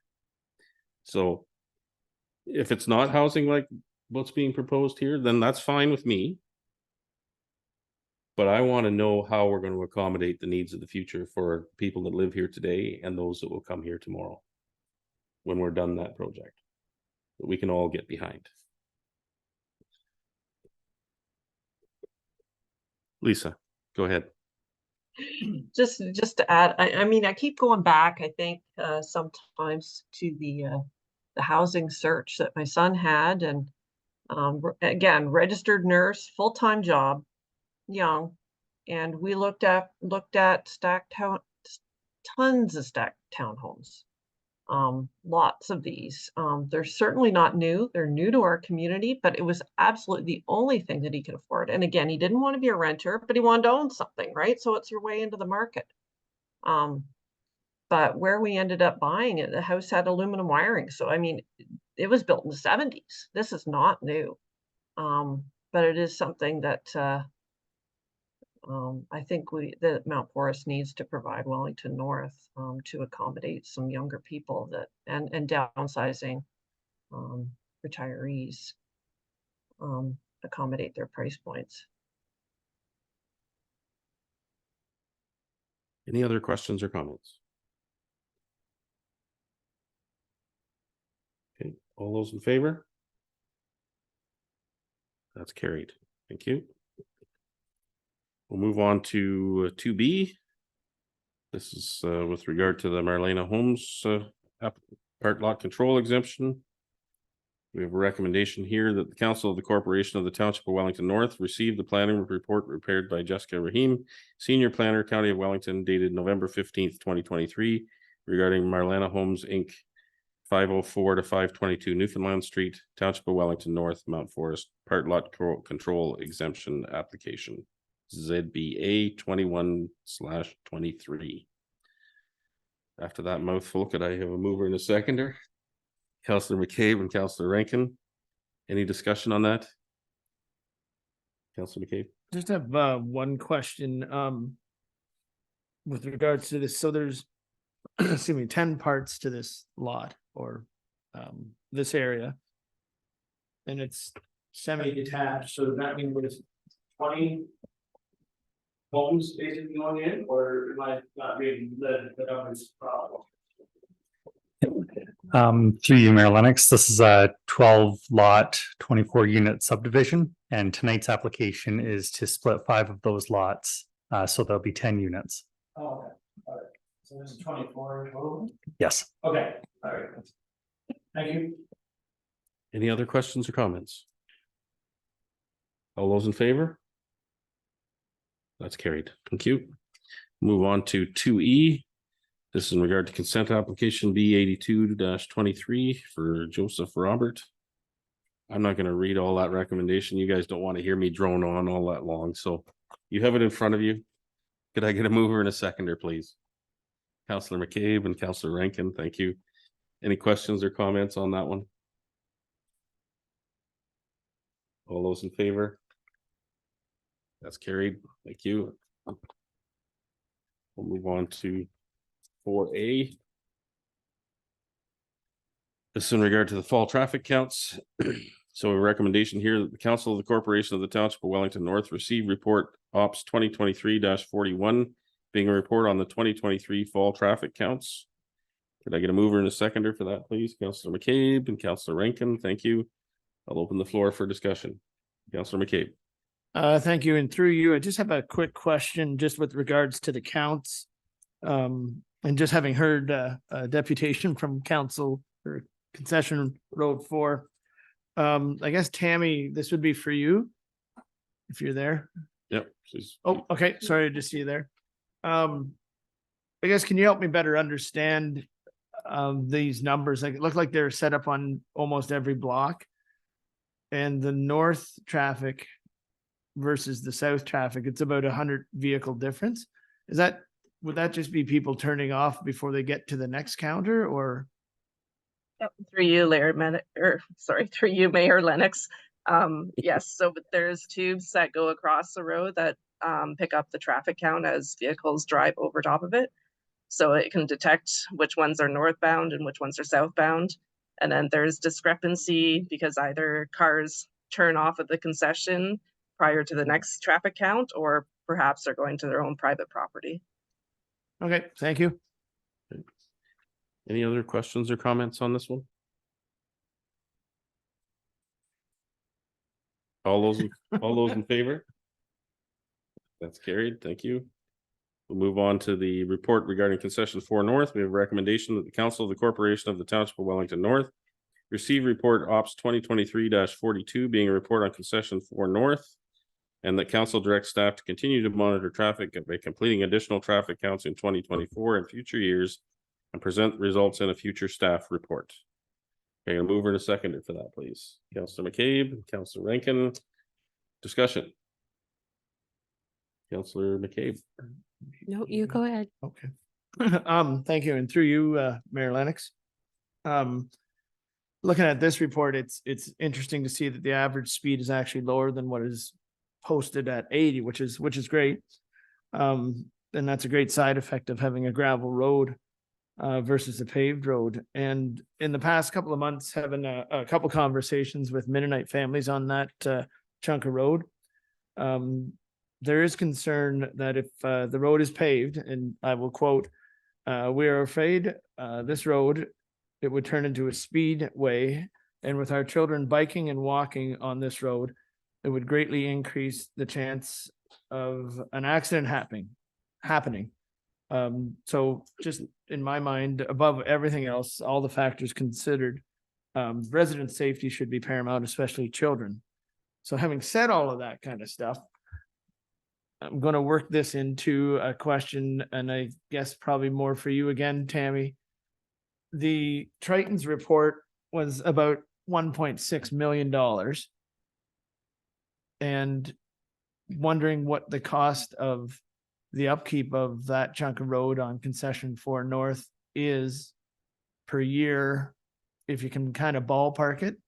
And then if we can compare how long that road would last, if I'm making sense. So the 1.6 million to do that stretch in pavement versus how many years it would take to hit that 1.6 in regular maintenance on that road as it is right now, just as gravel, if that makes any kind of sense. So Sure. I think what you're asking, Councillor McCabe, just let me clarify, is you're asking for the life cycle cost of it as a gravel road versus the life cycle cost of it as a paved road. Yeah, and I mean, in Both capital and operating costs. right, and in Which I suspect, I don't want to speak for Tammy, but I suspect she's going to have a hard time answering that tonight. well, and I'm just looking at like right in the report, it says factors that municipalities should take into account are traffic volume, maintenance costs, dust control, condition of existing road base, and improvement costs. If it's gravel, if it stays gravel. So I just like to see the price of, I guess, paving versus keeping it gravel and then continuing to maintain it as it is right now. So good luck. Sure, I will attempt that. So I consulted with the manager of transportation, Dale Clark. And for the maintaining the gravel road, there's a couple aspects that go into it. So there's gravel that's placed biannually on it. And there's grading and calcium for dust control. So that's approximately around $39,500 a year to do that work. And if the road was to be paved and asphalt, based on Triton's cost estimate and based on a 15-year life cycle, it'd be approximately $93,750. Over the over the life of the road. Yes. Okay, thank you for that. I appreciate that. Thank you. And I thought he was putting you on the spot, Tammy. I had a little bit of a heads up. Other questions, comments? Counselor Burke. Yeah, so we've all heard from the residents out there. And there's folks that are for and there are folks against having the road paved.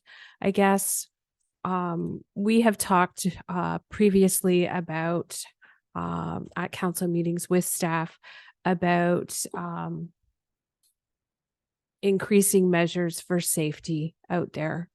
And I'm just wondering if some of the smaller items, as part of our due diligence, as we continue to monitor the road, I'm okay. I'm okay to do that for another year and then come back with a discussion, because I guess my question would be is, can we, as it was noted in the Triton report, monitor the road for a week at different intervals of the year?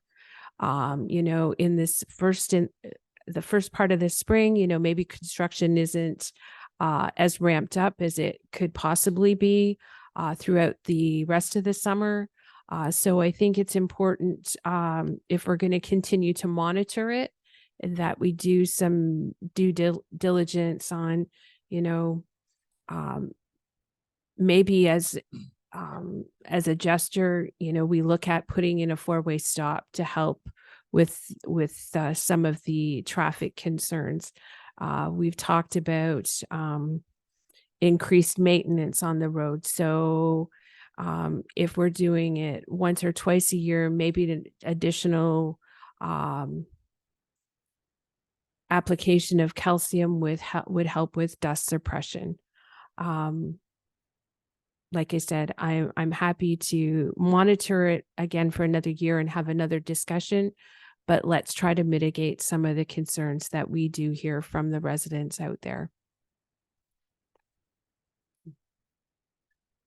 I know Councilor McCabe wants to speak. I'm just checking if anybody else wants the first crack at it before I turn it back to him. All right. All right, Councilor McCabe, you're on. This better be good. No. Yeah, getting back to this, and just hearing from Victoria and her deputation, I don't mind getting the signs posted for 60 kilometers an hour along that road. And I'm all right too, adding the two other stop signs right by the Mennonite school. Those are simple things I think that we can do and fairly cost effective as well to keep the speed down on that road, which it already is. But I think that road is, I know, Victoria, if you're listening, you're probably going to call me tomorrow, but like I was just on it this weekend a couple different times, and it is well maintained. I know maybe not as timely as some of the residents on that road would like, but I think that chunk of road does receive a lot more attention than a regular gravel road that doesn't have any gravel pits on it, which is kind of interesting. But I think they try and do their best, and I do think it shows a bit. Councilor Rankin. Thank you, Mayor Lennox.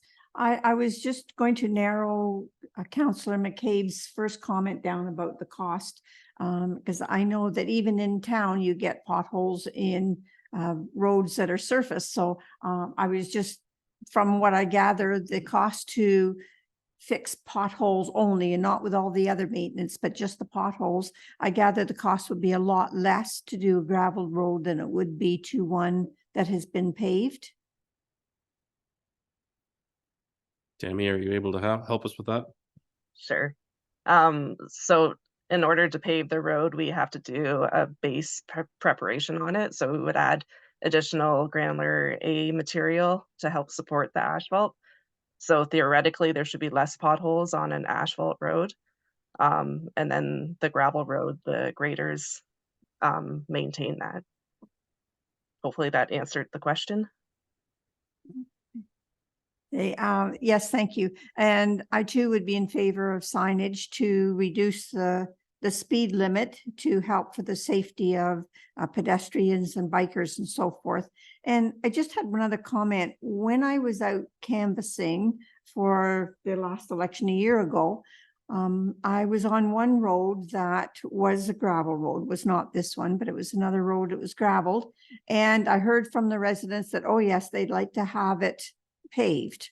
And then I went on to the very next concession, which was paved, and I heard nothing about complaints about speeding. So it's 6 of one and six of another, I guess. Okay, other questions or comments?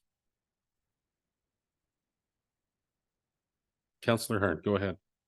Yeah, I too would support posting to reduce the speed on that road. I did go back to 2017 and to Canley and pulled out the OMB decision from way back then, and to take a look at that. And some of the recommendation that came out of that was to look at reducing the speed. So it was a nice little refresher anyway to read that. So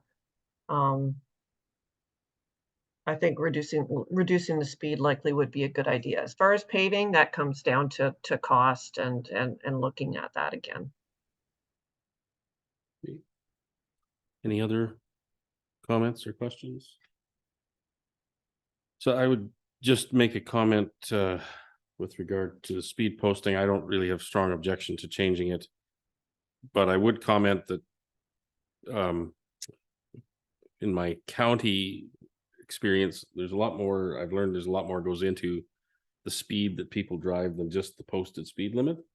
We've talked a little bit about it here tonight, about gravel roads versus paved roads and the speed. But people who, there's many things of driver perception that control speed. So I think if our expectation is we're going to post it to 60 and it's going to be significantly different than it is today, I think we would be disappointed. Because I think people are already driving at that kind of speed. You know, I just want to temper expectations. The other thing with the four-way stop sign consideration is sometimes there's unintended consequences with some of these things. And I would, before we rush into that, I'd certainly want to hear from staff, because I know that when we get gravel roads and stop signs, you have acceleration and deceleration at the stop sign. So what happens with trucks, acceleration and deceleration? Typically noise. Also consideration of what happens to gravel roads where there's acceleration and deceleration, so commonly referred to as washboard. So if you add a stop sign, you're going to have to deal with those issues as well. And I think we should be very thoughtful about whether that really improves the safety and well-being of the road users or not before we jump into that. So neither of those are recommended in today's report. We're receiving this report based on the recommendation we have before us.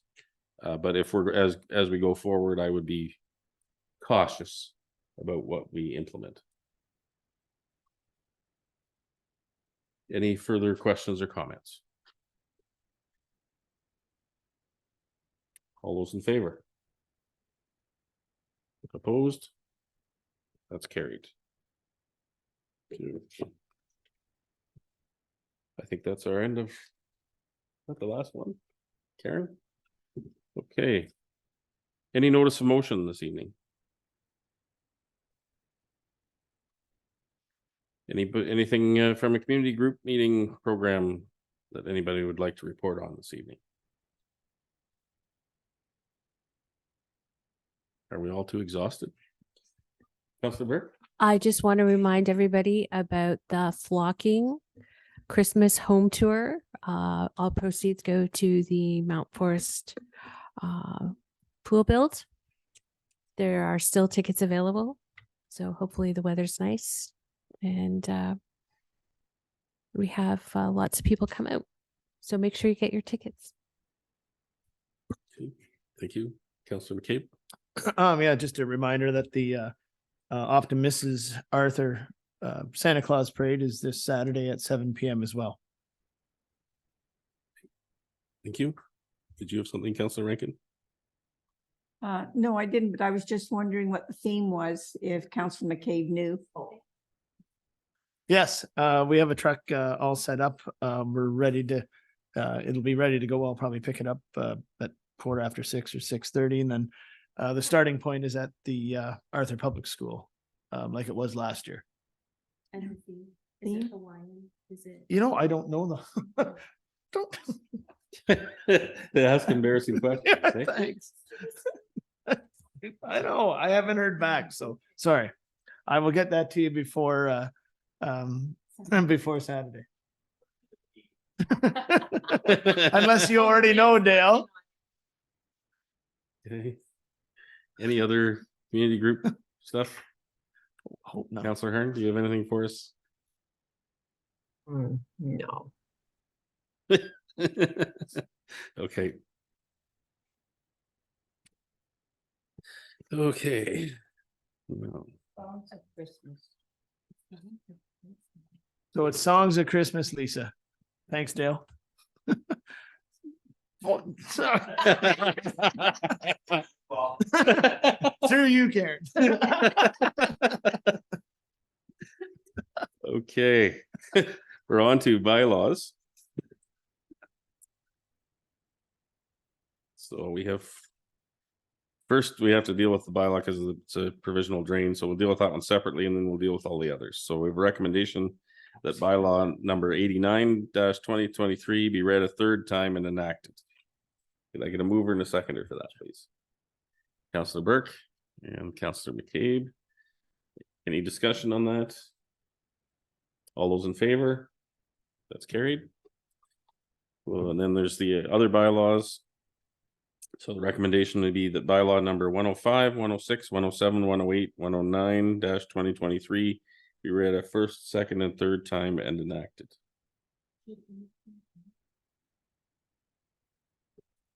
Oh, that's your pecuniary, yeah. Which one is that? 108. Right. Or about the Sheridan stuff. Okay, so we'll come back to 108. Deal with everything else. So 105, 106, 107, 109-2023 be read a first, second, and third time and enacted. Questions, comments? All those in favor? That's carried. And now we will have recommendation that bylaw number 108-2023 be read a first, second, and third time and enacted. The mover and seconder, Councillor McCabe, Councillor Rankin. Any questions or comments? All those in favor? That's carried. Thank you. So cultural moment. I forgot to print this off, so. Cultural moment for November 20th celebrates curling. Curling is a sport which may date back to the 1500s. Oh, look at that. Thank you. The night of saves. Yeah. Two curling stones with dates 1511 and 1551 were located in Dunblane, Scotland, where an old pond was drained. The first written reference to a contest using stones on ice is from Paisley Abbey, Renfrewshire, in February 1541. The name curling comes from the Scots verb curl, describing the motion of the stone. The Kilsyth Curling Club in Scotland claims to be the first formally constituted club in 1716. Still in existence today, it also claims the oldest purpose-built curling pond in the world at Colzium. The International Olympic Committee recognizes the Royal Caledonian Curling Club 1838 as developing the first official rules for the sport, and curling became an official Olympic sport at the 1998 Nagano Olympics. In the early years, curling stones or rocks were simply flat-bottom stones from rivers or fields. There were no handles and brushes weren't used.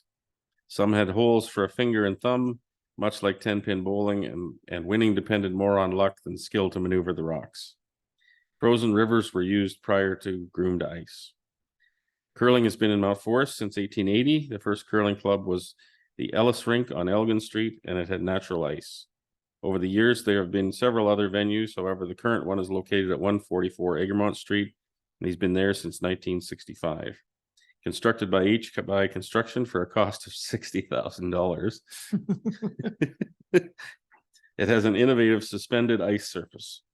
Mount Forest tombstone maker John Nickel created the plaque from Bar Vermont granite for the entranceway. This past year, the club was successful in obtaining a $146,000 Trillium grant and have installed new ice making system. Curling in Arthur first began about 1910 on a private rink on Frederick Street near the present site of the home of Maurice Douglas. Curlers used wooden rocks as opposed to present-day granite rocks. In about 1937, curling was done on ice made beside the hockey surface on natural ice. Each player owned his own stones, which were all the same weight, although the styles and shapes differed. Construction of the new building began in October 1976. Since 1978, the Arthur Curling Club has been located on the corner of Donville Street and Tucker Street, and like Mount Forest, the club is operated by a group of volunteers. Submitted by none other than our councillor Penny Rankin, Wellington North Cultural Roundtable. Thanks, Penny, for that. Councillor McCabe. So with that, and thank you for that, Councillor Rankin. Is there a chance that we could get these two, or get this right up plaqued and put in the arena in Arthur and in Mount Forest on display for visitors that are coming there to curl, or just in general for people's information? Because I think this, I curl myself, and I think there's a few curlers among us, and like I didn't know this kind of stuff, and I think it would be of interest to people that use our curling rink and in both communities. So I don't think it would take much to do, but I guess we have to approach the different boards, I guess, to see if they wanted a plaque up or something like this, but we can certainly throw that at the culture roundtable, Councillor McCabe, and see if we can do something up. We might want to tailor it a little bit more and just add a little bit more information for each specific club, but we could do something like that for sure. I think it's great information, and it's great for the community to know where it started from and where, I think, the history of it. I think it's pretty. You remind me of saying, I just recently, Councillor McCabe, this history is not only about the past, it's about understanding who we are today. Yeah. So we'll move on to confirming bylaw. The recommendation is that bylaw number 110-23 being a bylaw to confirm the proceedings of the Council of the Corporation of the Township of Wellington North at its regular meeting held on November 20th, 2023 be read a first, second, and third time and enacted. I get a mover and a seconder for that, please. Councillor Burke and Councillor Hearn, thank you. All those in favor? That's carried. And before I adjourn, we've already talked about the Santa Claus parades, one this Saturday in Arthur and the following Friday in Mount Forest. Does everybody know the theme of the one in Mount Forest since we put Councillor Toyland? Okay. Boy, that's, I'll have to wrap my head around that one. And thanks for, are we set up for Mount Forest as well? Good, thank you. Lisa, go ahead. I just wanted to add, maybe I should have mentioned in my community group meeting report, but into the dates, the Arthur BIA AGM has been called. So that's December the 13th at 7:30 by Zoom. Okay. Thank you. So we'll move to adjournment. Recommendation that the regular council meeting on November 20th, 2023 be adjourned at 9:34 p.m. Taking a mover in a second, your Councillor McCabe and Councillor Rankin. All those in favor? That's carried. We're adjourned. Thank you, everyone.